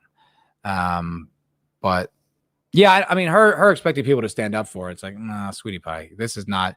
You're extricated from the cult. You're excommunicated from the group. You now have leprosy. You have social leprosy. They can't be associated with the likes of you. They won't be able to serve their overlords, their Hollywood overlords. And the Hollywood overlords will say, "No, you are out of the garden." You should, yeah, that's my whole thing with that. Hey, Newborn Turk, what's up, baby? How you doing? Good to see you, man. You got here just in time for me to wrap it up. I am starving. Been going for 2.5 hours, and I need to eat some food. I love you guys very much. This was a lot of fun. This is really cool. I like the challenge of just talking for 2 hours straight or more with you guys. You guys are you're a great group. Sentient Dildo, thank you very much. Send that petition over my way about the sex objects, the sex pleasure toys with autonomy and thought should be more inclusive in media, and I will sign it. I will make a whole stream dedicated to your people's liberation, my friend. You too, Snorted Poopus. You too. You and your polar bear people's oppression will not go uncovered on this channel. That is correct. I will fight for your rights, you dildos and bears, you. Dildos and bears. Thank you so much for everyone stopping in. You guys are great. New Bomb Turk, Brightest Day, Sencha Dildo, Culture Casino, A Common Idiot, The Wake Down. A lot of new people today, which is really fun. Brightest Day, if I didn't say you, I'm saying you again. Rajesh, you guys are awesome. Everybody, just another red shirt. The Hail to the Wrenches, Lord Thoth, Eric K, Vigilante Williamson. Make sure, Ginger, make sure you check out me and Vidge's show on Wednesday, this Wednesday at 3 p.m. Pacific. Our Culture Crime Fighter stream is a lot of fun. It's me and Vidge, and we're talking shit about culture. It's great. Thank you guys so much. Thank you for your super chats and your love. Don't forget to buy your girlfriend with a fat booty one of my leggings with my logo on the ass, just so you can remember me and smack her right on the button. All right, you guys are great. Thank you so much. See you next time.